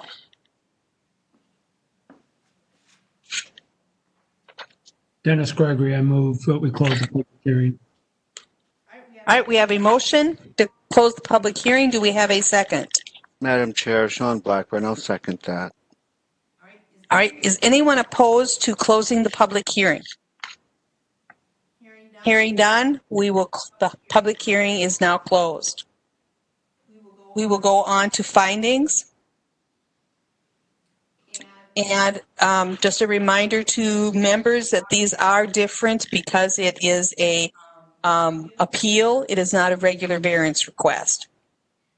The appeal request is an administrative decision rendered by the Stearns County Environmental Services Department that Lot 6, Block 1, and Lot 7, Block 1 of Blonigan's Addition, Plot 2 to Holding Township are under common ownership, but did not both contain a habitable structure prior to 1972 and don't meet the 66% of the minimum lot size and width requirements that allow for the lots to be transferred into separate ownership. Question number 1, is the intent of the zoning ordinance as it relates to this appeal?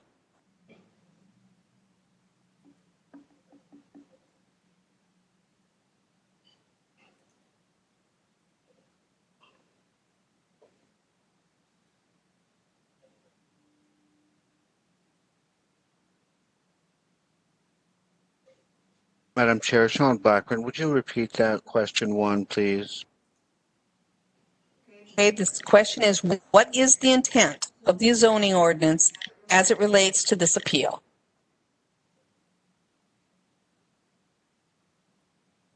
Well, I believe that the intent of the ordinance is to take substandard lots and bring them into compliance of the standard lots in order to reduce water contamination of the lake, for for natural systems in the lake to become more efficient.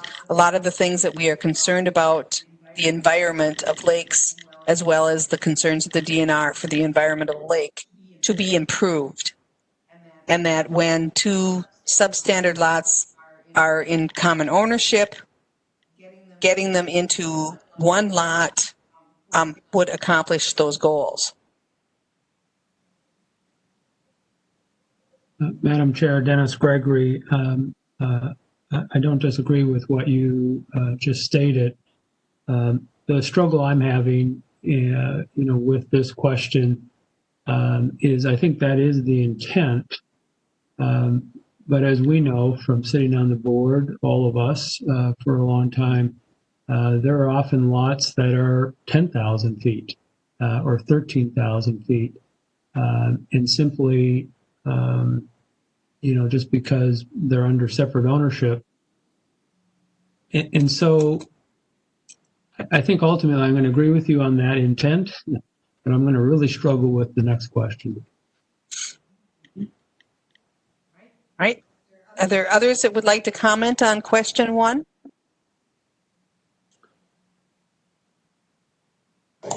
Madam Chair, I was just going to also add, the intent of the ordinance is, as both of you had stated, but my question then is why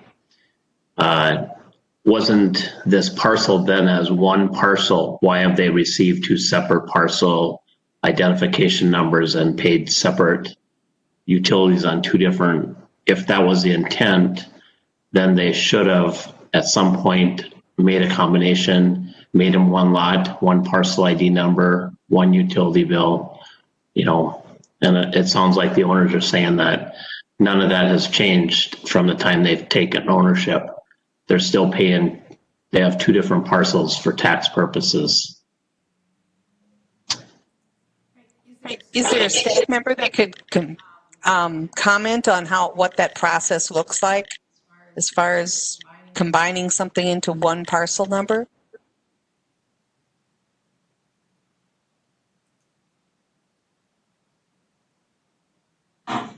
Madam Chair, members of the board, Dave Knopfler, Stearns County Environmental Services. It's not the Environmental Services Department's requirement that lots that are combined by ordinance have only one parcel number. The property owners, if they're combined by ordinances or combined by ordinance and they have two separate parcel numbers, the property owner has to request the county assessor to change that to one parcel number, and they would retire the other parcel number. Okay, thank you. Then we'll move on to question number 2.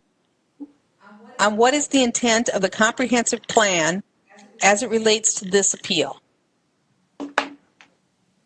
Madam Chair, as I indicated, this is the one that gives me some heartburn, this particular question, because I think the comprehensive plan, especially as it dealt with nature, was all about what the property owner was doing with the property, not the size of the property. And so we go to great lengths to make sure that runoff is not going directly into the lake, that impervious surfaces don't exceed a certain amount.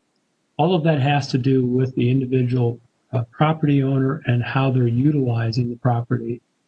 Nowhere else in the comprehensive plan does it deal with combining land to somehow, quote, protect nature. And so I don't think the comprehensive plan's intent was to combine lots, you know, for really no other reason than to combine them.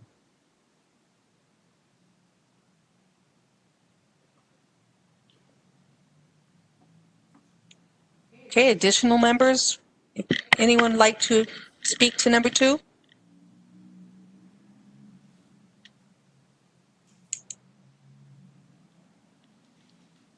All right, then we can move on to question number 3. Madam Chair, sorry, I was having problems with the button. Jill DeLong. So talking about the comprehensive plan, so Member Gregory spoke about the nature, but under living, for the Lakeshore living policies, I feel like maybe speaking to what you said for question 1, where we're trying to combine substandard lot sizes, I can see that the comprehensive plan might also include Lakeshore Living Policies number 1 to limit the impacts of additional shoreland development by clustering housing away from shorelines using a conservation design approach. So I can understand that if it was if there were 2 lots and they were not shown to have a residential or a residence on both of them before 1972, to combine them, and then that would be limiting the impacts of additional shoreland development. So that's how I can understand the comprehensive plan as it relates to this, is that by combining the 2 lots, it does limit shoreland development from a conservation design approach.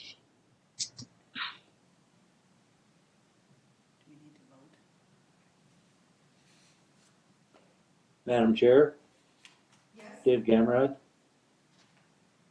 Go ahead.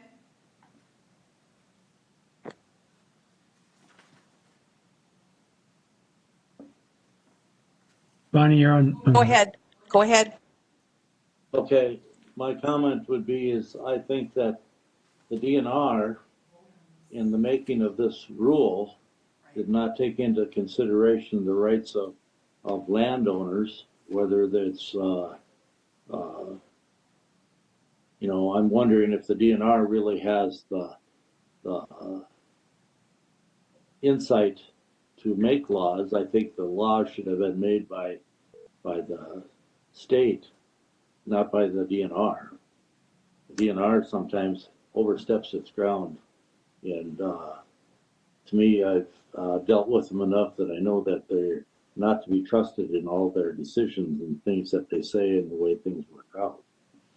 So I'm to think that because the DNR came up with this doesn't mean that it's in the best interest of land, that these lots were made in before the DNR was still in progress at that time. They should have said something when these lots were made that they were too small and not come back later on and say that they have to be combined. I think that's improper seizure of property, you know, in that way.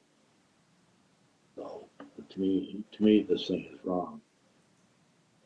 Okay, thank you for your comments on that one. Anyone else commenting on number 3, or are we ready to move to question 4? Madam Chair, that was question number 2, I think. Oh, excuse me. Thank you for that, noting that. All right, we'll move on to question number 3. What sections of the ordinance apply to the subject at hand?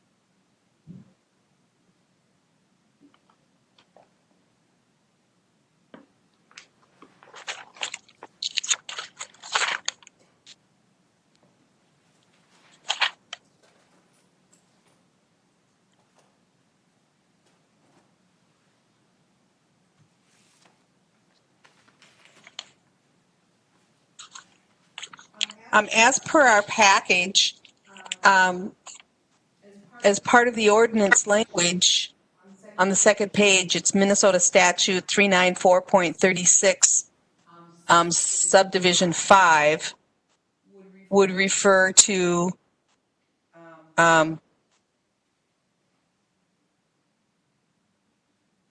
two contiguous lots. Madam Chair, also I believe it's the Stearns County Shoreline Management Ordinance number 3 and the Stearns County Floodplain Management Ordinance number 59 are also part of this factor. Thank you. And are there any others that other members would like to add to the conversation?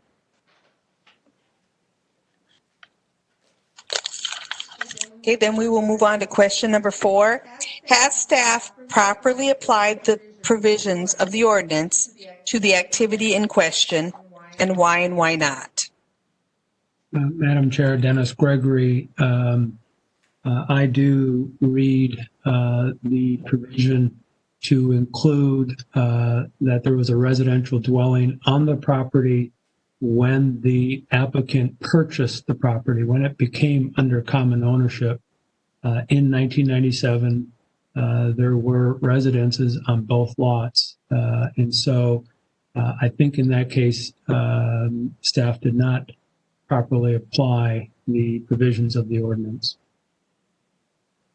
All right. Do we have comments or from other additional board members before we would take a vote? Dennis, I would have a comment with that. I would also say that I think an outhouse is an acceptable sewage treatment thing for that part of it also at that time.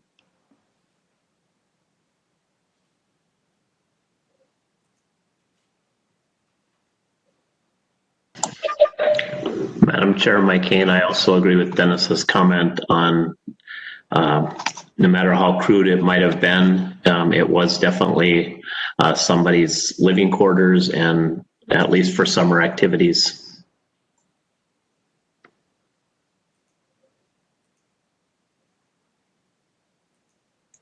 And I would concur with that. As you know, if we look around the county, there's a lot of lakeshore structures that are habitable during the summer for, just the, weekend trip to the lake. That would be probably very similar. to what was shown to us.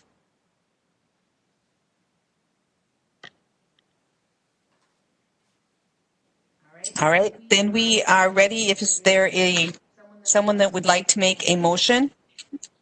Madam Chair.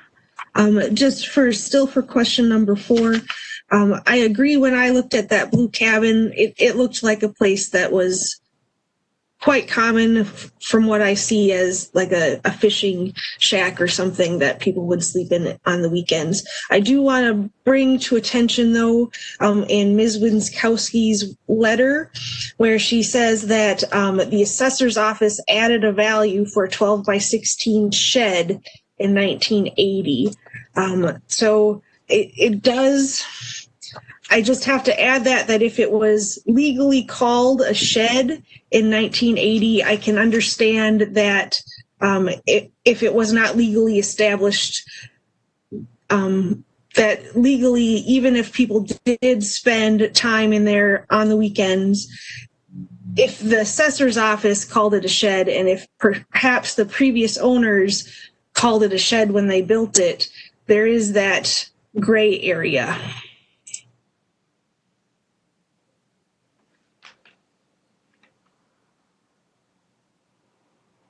I would agree.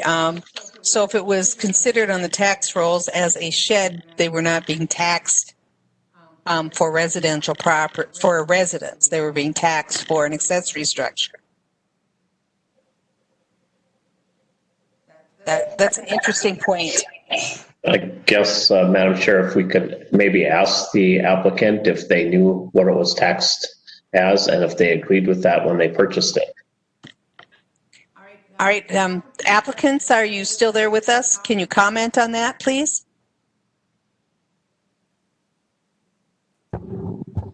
Did we know if we bought it because it was a property that that's right next to ours. Or I should say my father did. I actually wanted to buy it myself, but at the time he said no. So I'm a little disappointed that I didn't purchase it myself.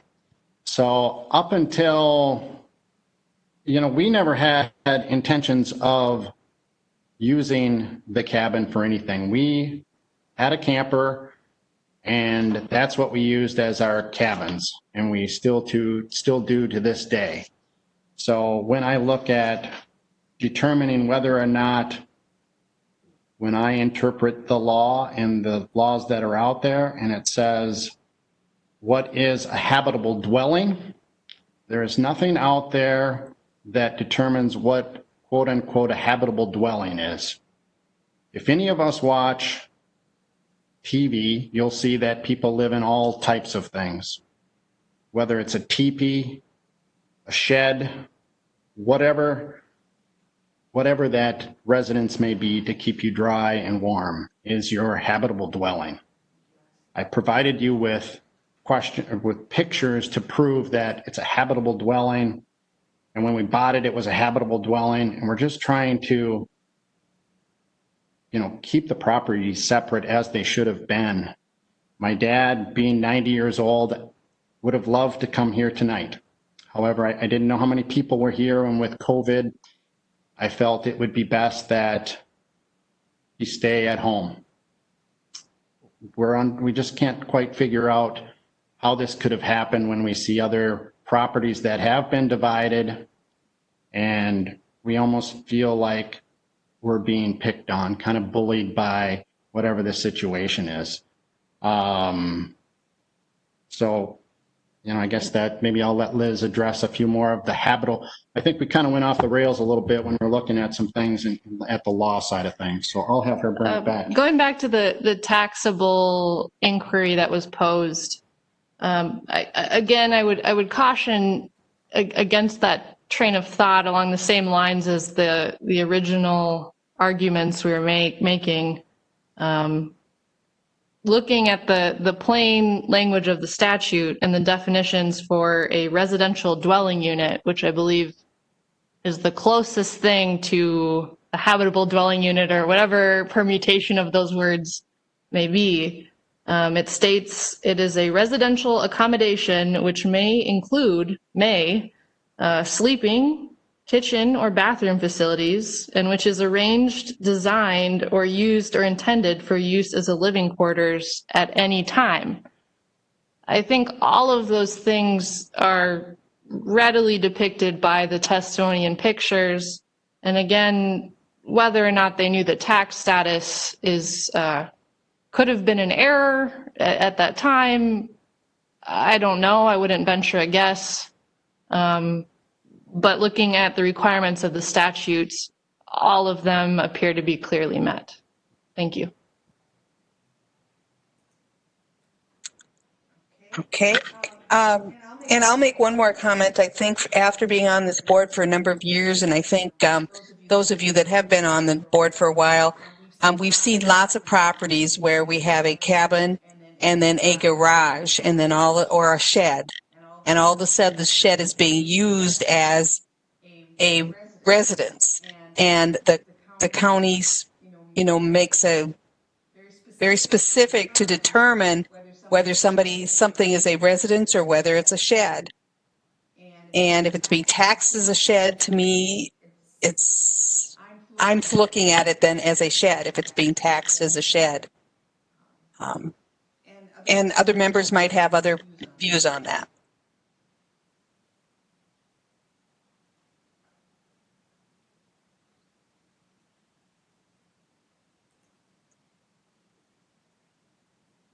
All right, are we ready for a Madam Chair, Yes. I'd like to just address that taxes situation. So, although the building still remains today, as soon as we put a camper on that particular lot, our taxes went up. So whether it was, whatever kind of building you add to any property, as soon as the assessor comes by, they do it. So I really feel like I'm not responsible for how Stearns County taxes or why the assessor taxed it as a shed, because as you can see through these pictures, it doesn't look like a shed. It is definitely a residence.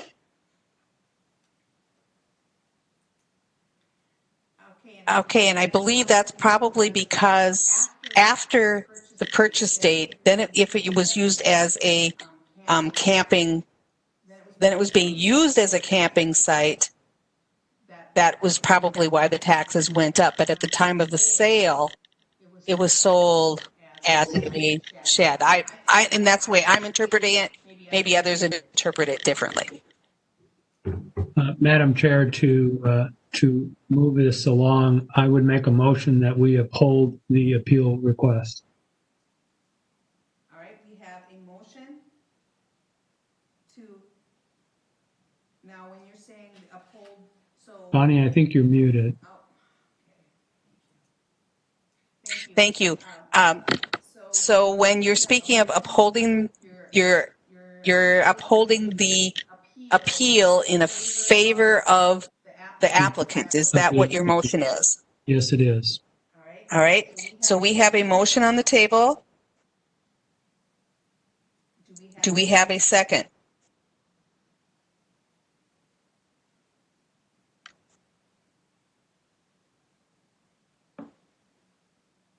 Dave Gamrod, I will second the motion. All right, we have a motion and a second to support the appeal presented to us by Thomas Bewley. And we will do roll call on that motion. Jill?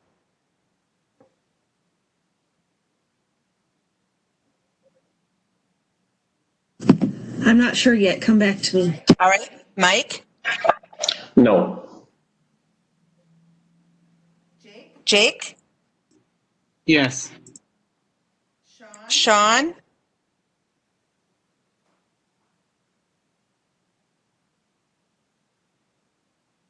Yes. Okay, and I am a no. And Jill?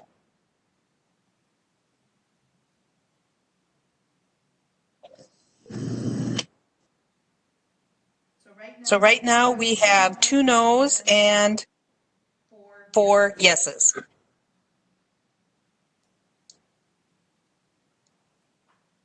I'll be a yes. All right, then the motion carries with 2 noes and 5 yeses.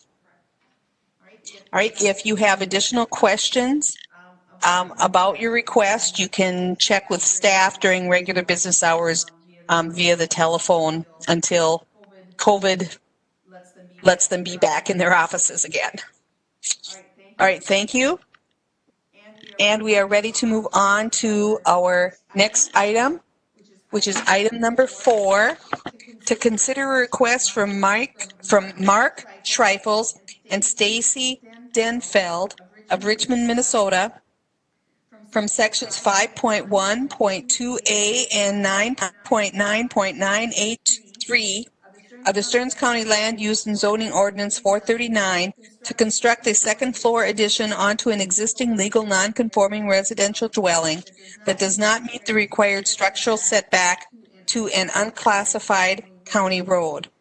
The said ordinance requires that additions to non-conforming structures shall meet the required structural setbacks and requires that additions to a structure be at least 100 feet from the center line of an unclassified county road. The affected property is Lot 23 and part of Lot 22 of Eleanor Beach Park, Section 19, Track 123 North, Range 30 West of Wakefield Township. And the property address is 22359 County Road 71, Richmond, Minnesota. And are applicants here with us this evening? Yes, I am. All right, and we will be, are you Stacy? Yes, ma'am. And could you please state your address for the record? My address? Yes, your home address. Okay, 22359 County Road 71, Richmond, Minnesota, 56368. All right, thank you. And we'll be back with you in just a couple minutes. At this point in time, we'll do a roll call for who was able to visit the site. Dennis? Yes. Jill? Yes. Mike? Yes. Dave? Yes. Jake? Yes. Sean? Yes. And I am a yes as well. So we will now go to staff. If they could give us a report, please. Madam Chair, members of the board, Dave Knopfler, Stearns County Environmental Services. The applicants currently own an existing tract of record that was purchased in 2016. The tract has an existing single-family residential dwelling that was constructed in 1978 under permit 36-2720 prior to the adoption of the Stearns County Land Use and Zoning Ordinance. The tract also has a detached residential accessory structure and deck attached to the existing residential dwellings. The current single-family residential dwelling is approximately 80 feet from the center line of County Road 71, an unclassified county road. The subsurface sewage treatment system was installed under permit P-006947 in 2016 and was sized for 2 bedrooms.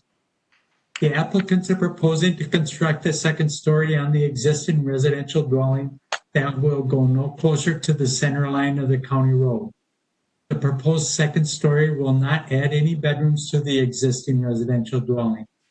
Stearns County Environmental Services has received a structural engineer's report stating the existing structure would be able to support the proposed second story addition. The property is in the Shoreland Overlay District of Thiem Lake, is not located in floodplain, and Thiem Lake is not on the list of impaired waters, or is not on the list of lakes impaired for nutrients. The property is zoned R1. The subsurface sewage treatment system was installed under permit P-006947 completed on November 4th, 2016, and is sized for 2 bedrooms. The current impervious lot coverage is approximately 3,382 square feet, or 7%, and the proposed addition will not increase the impervious lot coverage. The alternative would be to construct the addition on the west side of the current structure. Wakefield Township, the City of Richmond, the Minnesota Department of Natural Resources, the Sauk River Watershed District, the Sauk River Chain of Lakes Association, Stearns County Highway, even though it's not listed on who's been notified, and property owners within 500 feet have been notified of this request. And we did receive one email, and that was on September 12th, and that is in your packet. All right, thank you. And we will go back then to our applicant, if you would like to share with us any comments you might have. So a little while back, we had noticed that there was water draining up in our roof. So we took stuff apart and we took the insulation down just to further investigate what was going on. And here is there was a lot of water filled up in the rafters of the roof. So looking further into it, here there's a lot of boards that are run in the roof. And so our contractor said, you know what, you guys should just replace your roof because there's more bad boards than there are good ones. And there was so much mold up in there. And so then it was decided that we should just replace the roof to make it more healthier. And we needed overhangs because right now we don't have any, and we don't have much for ventilation right now. So we would want to get that properly done.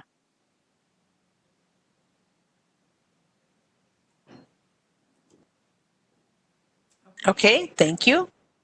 And we can come back to you if we have some additional questions. All right, questions from the board for either for staff or for the applicant? Madam Chair, Jill DeLong, question for staff.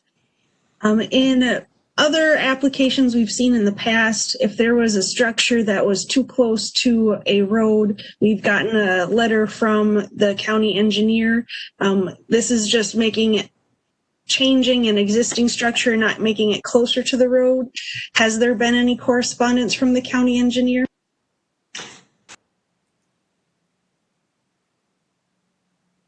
Madam Chair, members of the board, we did not receive any correspondence from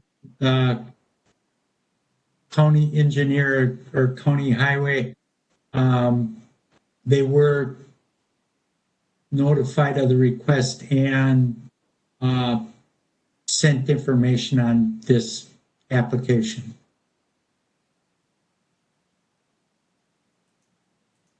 Thank you. Okay, other questions?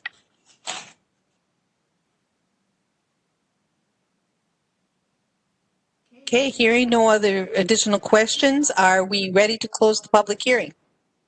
So moved. Dennis Gregory. Second, Mike Kane. All right, we have a motion to and a second to close the public hearing. Is there anyone opposed to closing the public hearing? Hearing none, the public hearing is now closed, and we will move on to the findings for the variance to construct a second floor addition onto an existing legal non-conforming residential dwelling that does not meet the required structural setback to an unclassified county road. Question number 1, the proposed use is allowed in the zoning districts in which the subject property is located, yes or no? Madam Chair, it is R1 zoned area, and additions or alterations to single-family residence are allowed in that district. All right, we have a yes to number 1. Is anyone opposed to yes for number 1? We'll mark that as unanimous, yes. Number 2, the variance will be in harmony with the general purposes and intent of the official controls and any related ordinances, yes or no? Madam Chair, Dennis Gregory, this is a second floor addition, and so I think the ordinances and the other controls are basically concerned about the impact of the surrounding property. This will not have an impact, so I think it is in harmony. All right, we have a yes for number 2. Anyone disagree with that? Then we'll mark it unanimous, yes. Number 3, the variance will be consistent with the comprehensive plan, yes or no? Madam Chair, Jill DeLong, the comprehensive plan under living goals, number 3, support housing options that give people in all life stages and of all economic means viable choices for safe, stable, and affordable homes. I think this is specifically for a safe home in which the applicant can live. All right, we have a yes for number 3. Anyone disagree with that? All right, we'll mark that unanimous, yes. Number 4, the property owner proposes to use the property in a reasonable manner, yes or no? Madam Chair, Dennis Gregory, the property owner is looking to remove a roof that's leaking and to get rid of a mold problem, and while they're at it, they're going to add a second story to the structure. That is a reasonable manner. So we have a yes for number 4. Does anyone disagree with that? Hearing none, we'll mark that as unanimous, yes.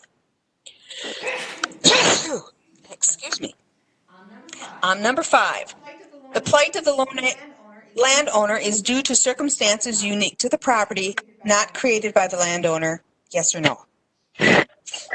Madam Chair, I believe that the house was existing and the problem occurred as the house deteriorated. So it's not really the landowner, it's the house itself. All right, we have a yes for number 5. Does anyone disagree with yes? And we'll mark that as unanimous. Number 6, the variance if granted maintains the essential character of the locality. Madam Chair, Dennis Gregory, it's a house now. It's going to continue to be a house. It is in a residential area, so no, not changing the essential character. All right, does anyone disagree with no for, does anyone disagree with the answer of yes for number 6? Hearing none, we'll mark it as unanimous, yes. Number 7, the need for the variance involves more than economic considerations, yes or no? I think it was more spurred on by the need to improve the health and safety in the home by solving some leaks and mold issues. So we have a yes for number 7. Does anyone disagree with that? Hearing none, we are now ready for a motion. Madam Chair, Dennis Gregory, I would make a motion to approve the applicant's request for a variance to construct a second floor addition onto an existing legal non-conforming residential dwelling that does not meet the required structural setback to an unclassified county road. All right, and do we have a second? Madam Chair, Mike Kane, I'll second that. All right, we have a motion and a second, and we will do roll call. Jill? Yes. Dave? Yes. Jake? Yes. Sean? Yes. And I am a yes as well. So motion carries. You have your variance. And thank you to the applicant for joining us this evening. Thank you as well.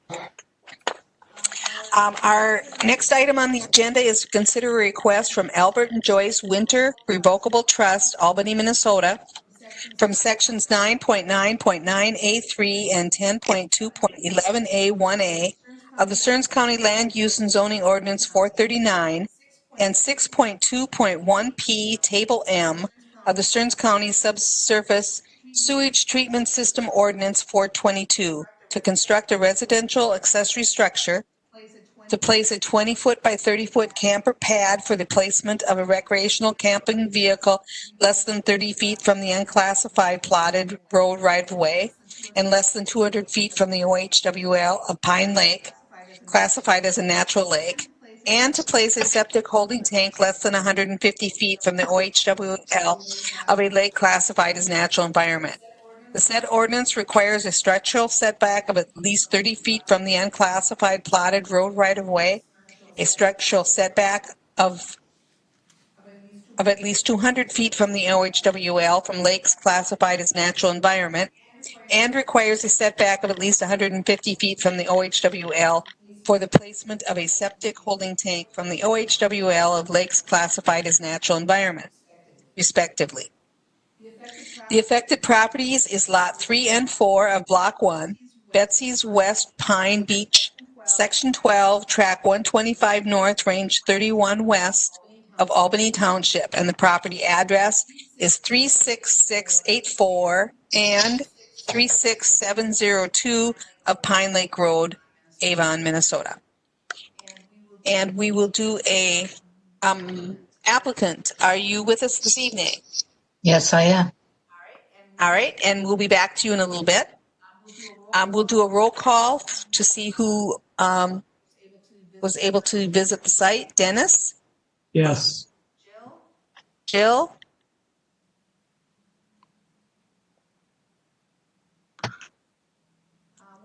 We'll come back to Jill. Mike?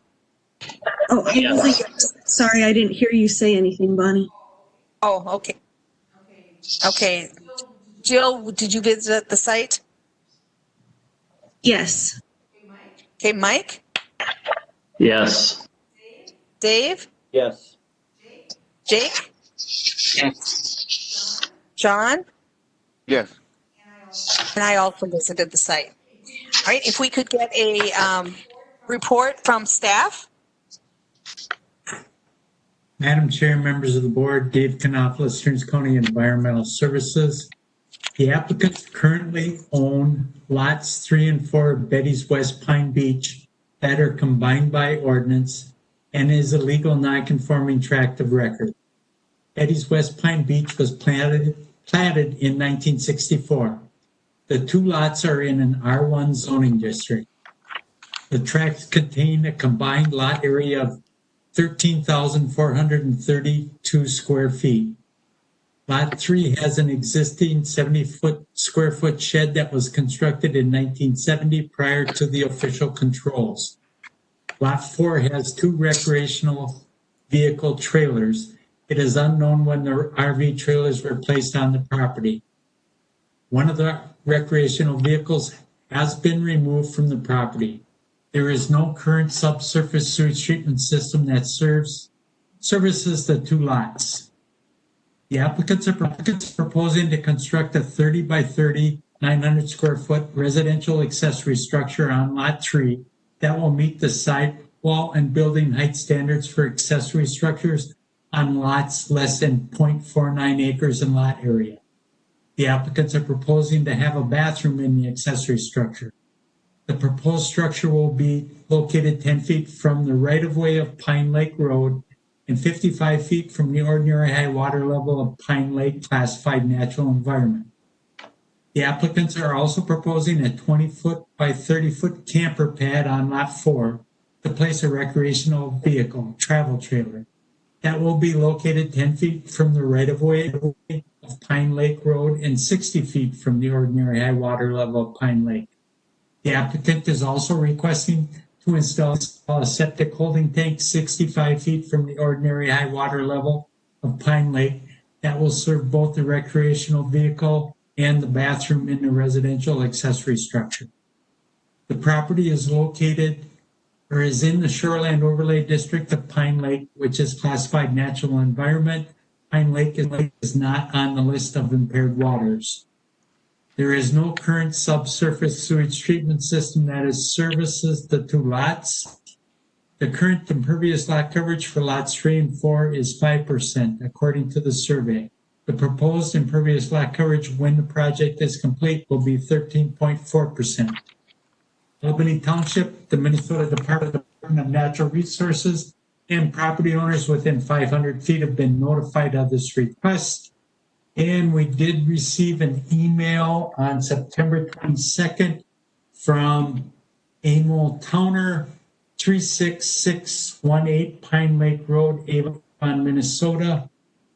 I am writing in full support of Albert and Joyce Winter's request regarding the land use and zoning ordinances. The request equates to reasonable accommodations for land use and are in keeping with the other properties on the same road under the same ordinances. Please approve the request made by the landowners.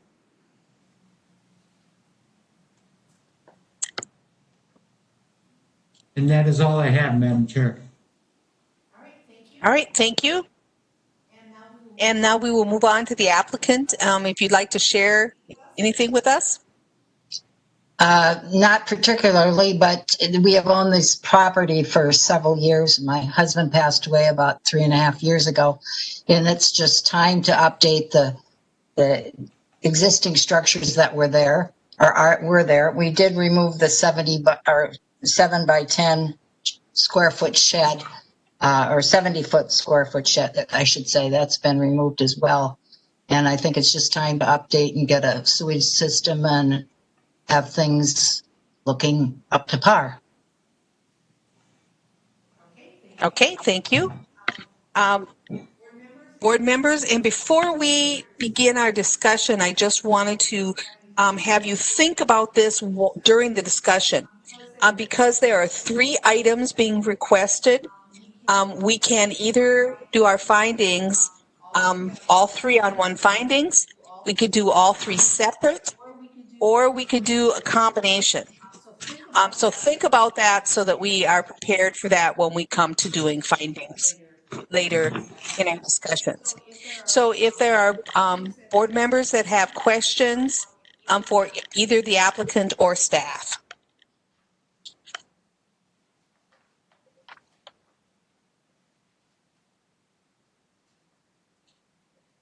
Madam Chair, Jill DeLong, question for the applicant.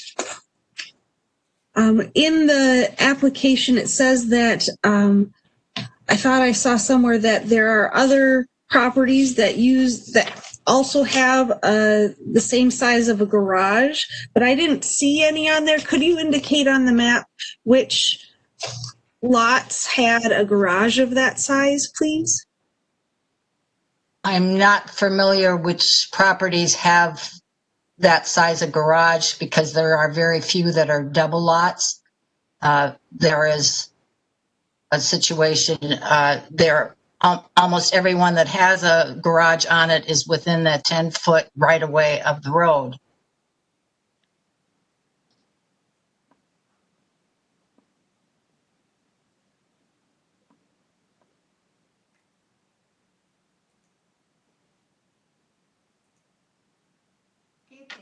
Okay, thank you. Other questions? Madam Chair, has the applicant considered the recommendations that Greg Berg has done about the native plant buffering, and are they planning on doing that as well?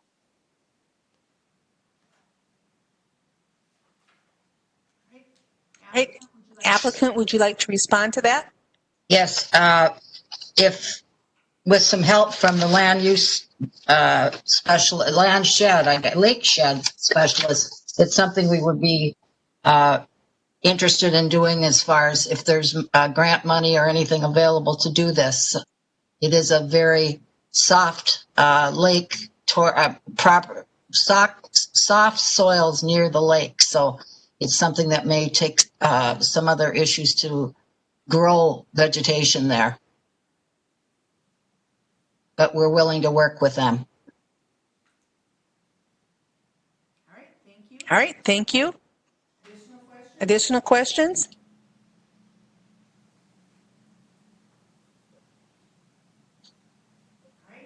All right, hearing no additional questions, are we ready to close the public hearing? Madam Chair, I do have one more question. On the garage, are they intending to put gutters on the garage to deter stormwater away from the lake? That is something that we are considering. It's not something that's going to be done this year because of weather conditions. By the time we get, if we get a variance and we get the construction site plan, it won't be done this year. We're just hoping to get some dirt work done, but that was our intention, is to put gutters on if needed. All right, thank you. Madam Chair, Dennis Gregory, I would move that we close the public hearing. All right, we have a motion to close and a second. Is anyone opposed to closing the public hearing? Hearing none, the public hearing is now closed.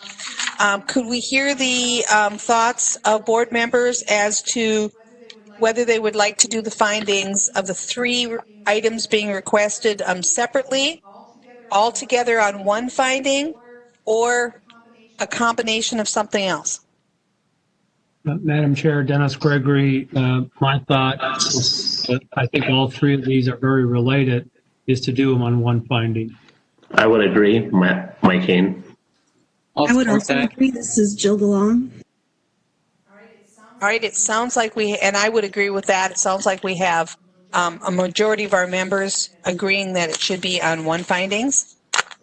So we will have the request to construct a residential structure and to place a 20 by 30 camper pad for the placement of a recreational camping vehicle, and also the placement of a septic holding tank. All right, question number 1. The proposed use is allowed in the zoning district in which the subject property is located. Madam Chair, it's the R1 zone, and accessory structures and holding tanks are allowed in a R1 zoned area. So we have a yes for number 1. Does anyone disagree with yes for number 1? And we'll mark that as unanimous. Number 2, the variance will be in harmony with the general purposes and intent of the official controls and any related ordinances, yes or no? Madam Chair, Dennis Gregory, given the applicant's interest in water mitigation strategies and given the limited use of that road and the other structures nearness to the road, I think this request is in harmony with the general purposes and intent. Okay. And we have 1 yes. Does anyone disagree or have additional comments? Madam Chair, Jill DeLong. I disagree for actually the same reasons as Member Gregory. I believe that this lot has a very high water table. It's very close to the lake. Even across the road, it's very wet. I think that this is a very wet area, and I think that there are reasons why we don't want to build these things this close to a lake, especially in such a shallow area. So I believe it would not be in harmony. All right. So we have 1 yes and 1 no. So we will do a roll call on this item. Mike? Yes. Dave? Yes. Jake? Yes. Sean? Yes. And I'm also a yes. So we have 6 yeses, 1 no for number 2. Question number 3, the variance will be consistent with the comprehensive plan, yes or no? Madam Chair, Sean Blackburn, when we look at the comprehensive plan and living goals, number 3, to support housing options that give people in all life stages and of all economic means viable choices for safe, stable, and affordable homes. All right, we have a yes for number 3. Does anyone disagree with number 3 or have comments to add? Madam Chair, Jill DeLong, I believe it is not consistent due to nature, water resource policies, and number 3, to preserve watershed functions for high quality surface waters and recreation areas. This is a high quality surface water and a natural environment, and I believe we need to preserve it. All All right, we have 1 yes and 1 no, so we will take a roll call on number 3. Dennis? Yes. Mike? Yes. Dave? Yes. Jake? Yes. And I am a yes as well. So on number 3, we have 6 yeses, 1 no. Number 4, the property owner proposes to use the property in a reasonable manner. Madam Chair, Dennis Gregory, I think the property owner is going to use the property in a reasonable manner. They're staying as far away from the body of water as they can, which gets them close to the road. On the other side of the road is actually farmland. And so I think this would not be suitable for farmland. It's not intended for that. It's intended for residential. I think they're using it as a reasonable manner. All right, we have a yes for number 4. Does anyone disagree or have additional comments for number 4?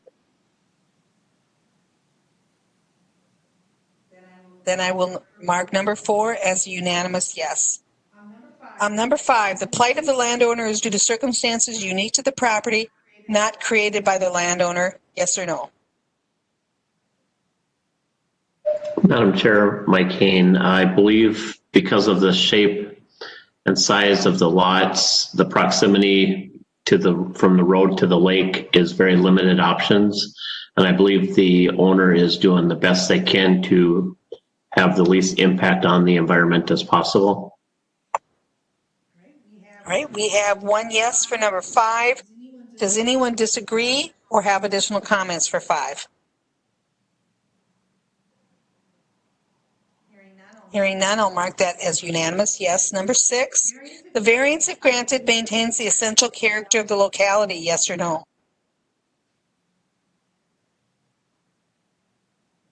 Madam Chair, Dennis Gregory, there are all kinds of structures along this particular road to include campers, to include sheds, and to include houses. And so I don't think this request will change the character of that particular locality. All right, we have a yes for number 6. Anyone disagree or have additional comments? Madam Chair, Jill DeLong. I do think it will change the character of the locality. I think that the garage is large. I didn't see any garages of that size along that area. It seemed like a low density area as well for buildings, and I think this will increase the density and will change the character of the locality. All right, for number 6, we have 1 yes and 1 no. We'll do a roll call. Mike? Yes. Dave? Yes. Jake? Yes. Sean? Yes. And I'm a yes as well. So we have 6 yeses and 1 no for number 6. Number 7, the need for the variance involves more than economic considerations. Yes or no? I don't believe economics were, a part of this. I think it was just to make the property a more livable situation.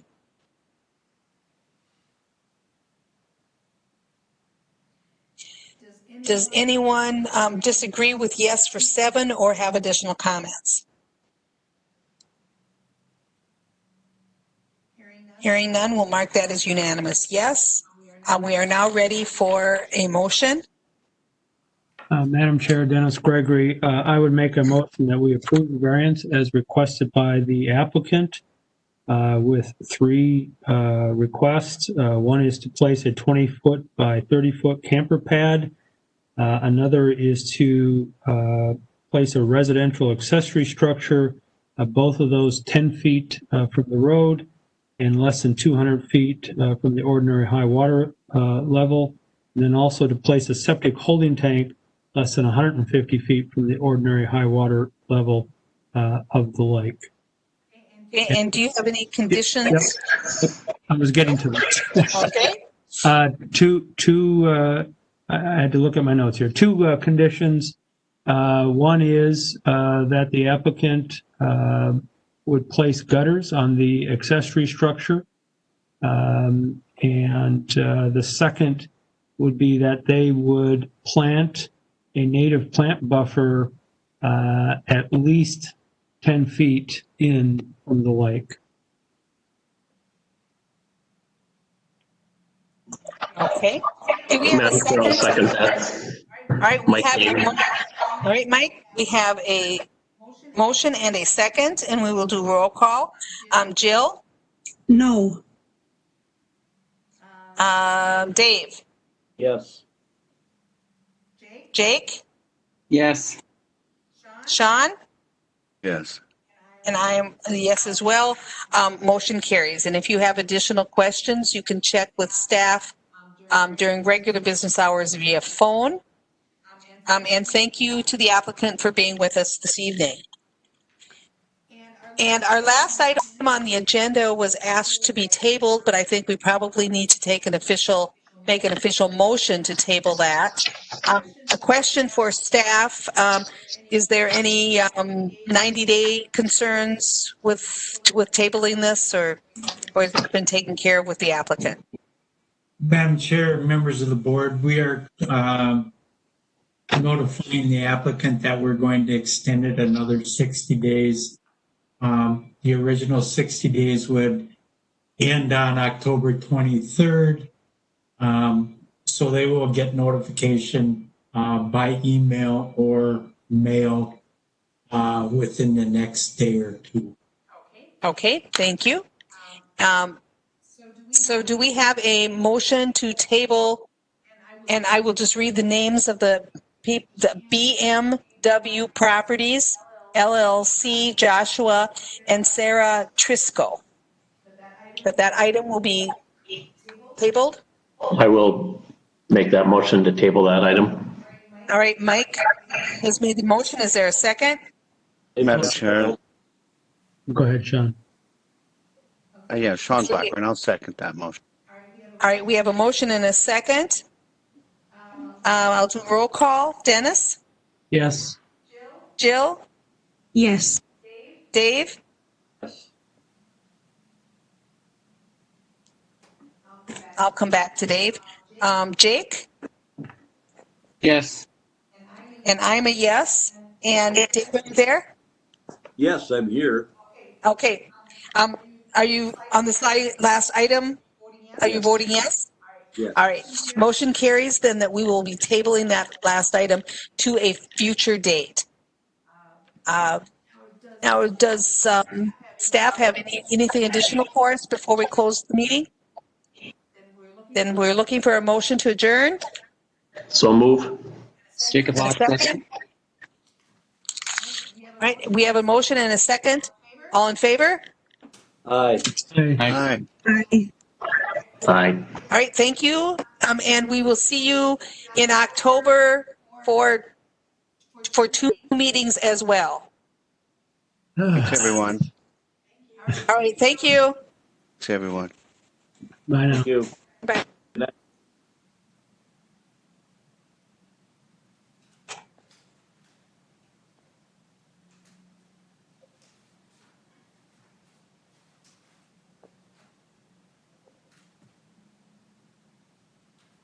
There we go.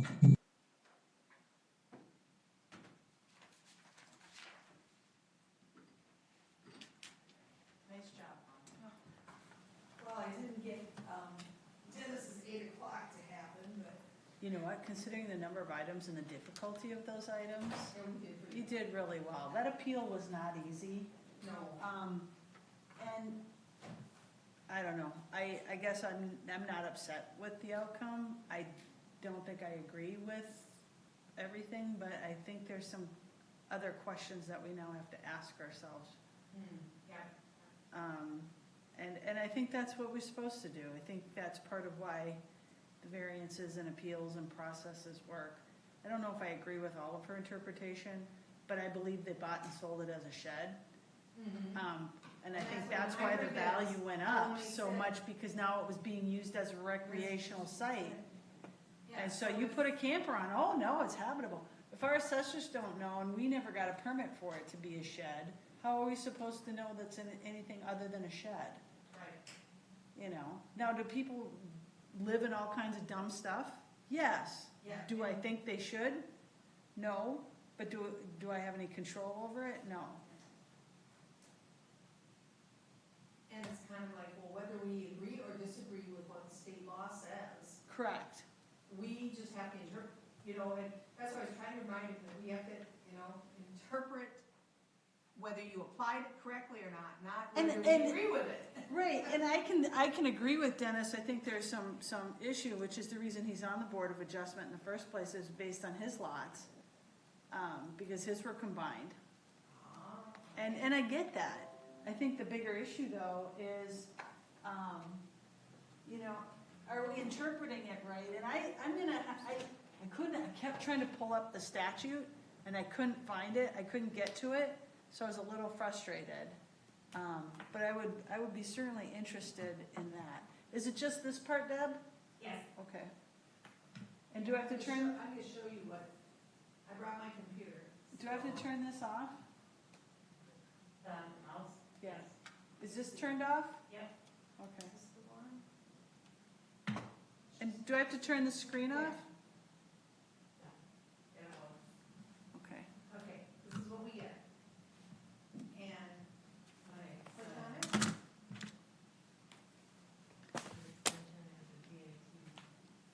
Yeah, because she kept saying she was sending a PDF, and I thought, well, it's not coming to me PDF.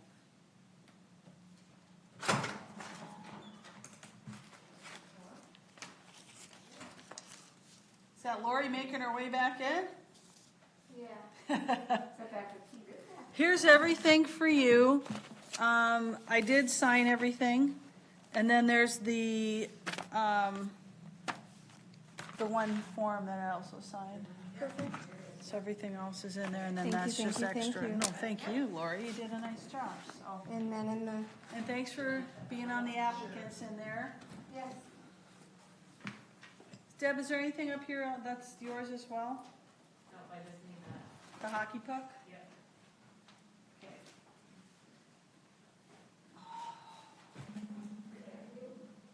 Okay. Is this scale someone's? I bet it's for us. Lori? Yeah, I'll put the Angie and then had that the last time. Yeah, I'll put it over here. I'll put it with the pencils.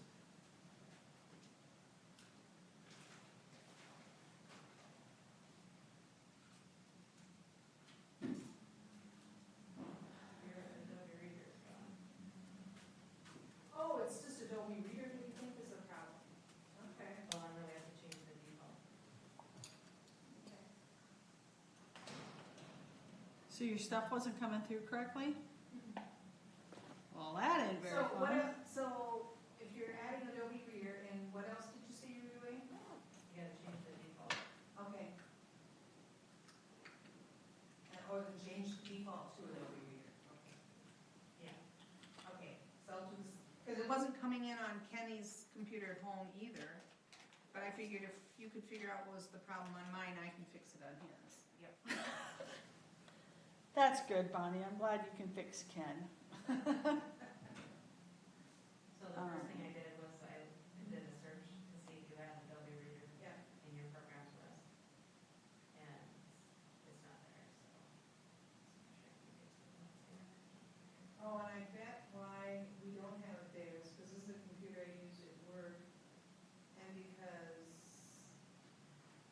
Flash and Adobe Reader were kind of going away at school, we put some alternative things on there that we could use. Yeah. All right. Sorry, did I hear my name as I walked away to go to the bathroom? No, you're fine. Okay. I'll give you these. And I brought Ken's along too. His meeting is until, last one this month isn't until Monday night, but I said, we budget. Send it to you anyway.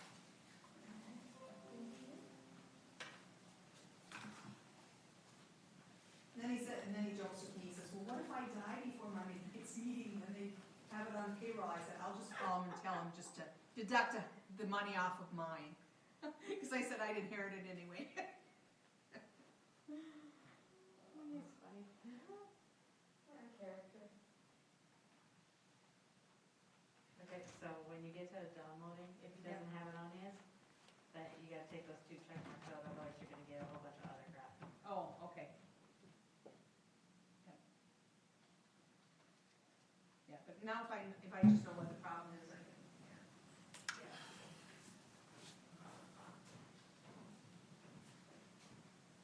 Deb, I'm gonna put the hockey puck back by your stuff. Yeah. Is there anything up here that needs to go back to your space? We just need to grab the headphones off of that table I up got, there. Lori just grabbed Just it. pull it up. I know, this was coming with me. Oh.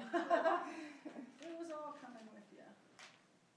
You just That's- unplug the Oh, power, I did. which is fine, because this has to be moved to the back. All of The them? mouse. There. That's the one that she's using. Near the top.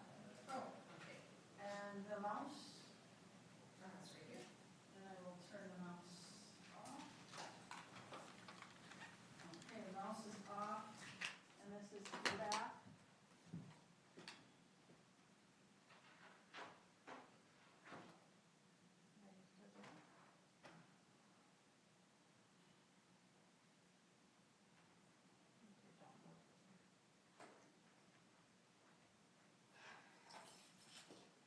So, yeah, we're still kind of reviewing all those apps. Hi, Oh, thanks. all done. Thank you. And so I just put that on your water bottle, Deb, the little hockey pucks. Okay, thank you. Email all of you. Not as bad as you thought, right? Considering the number on the agenda, you guys thought you'd be here till 11. I was thinking like 8:45. I was being. I guess around 9:30, so a little bit better. Yeah, so we had the one that was really bad, and then the last one was easier than I thought it was gonna be, so that was, Good. you never know. Mm-hmm. Okay,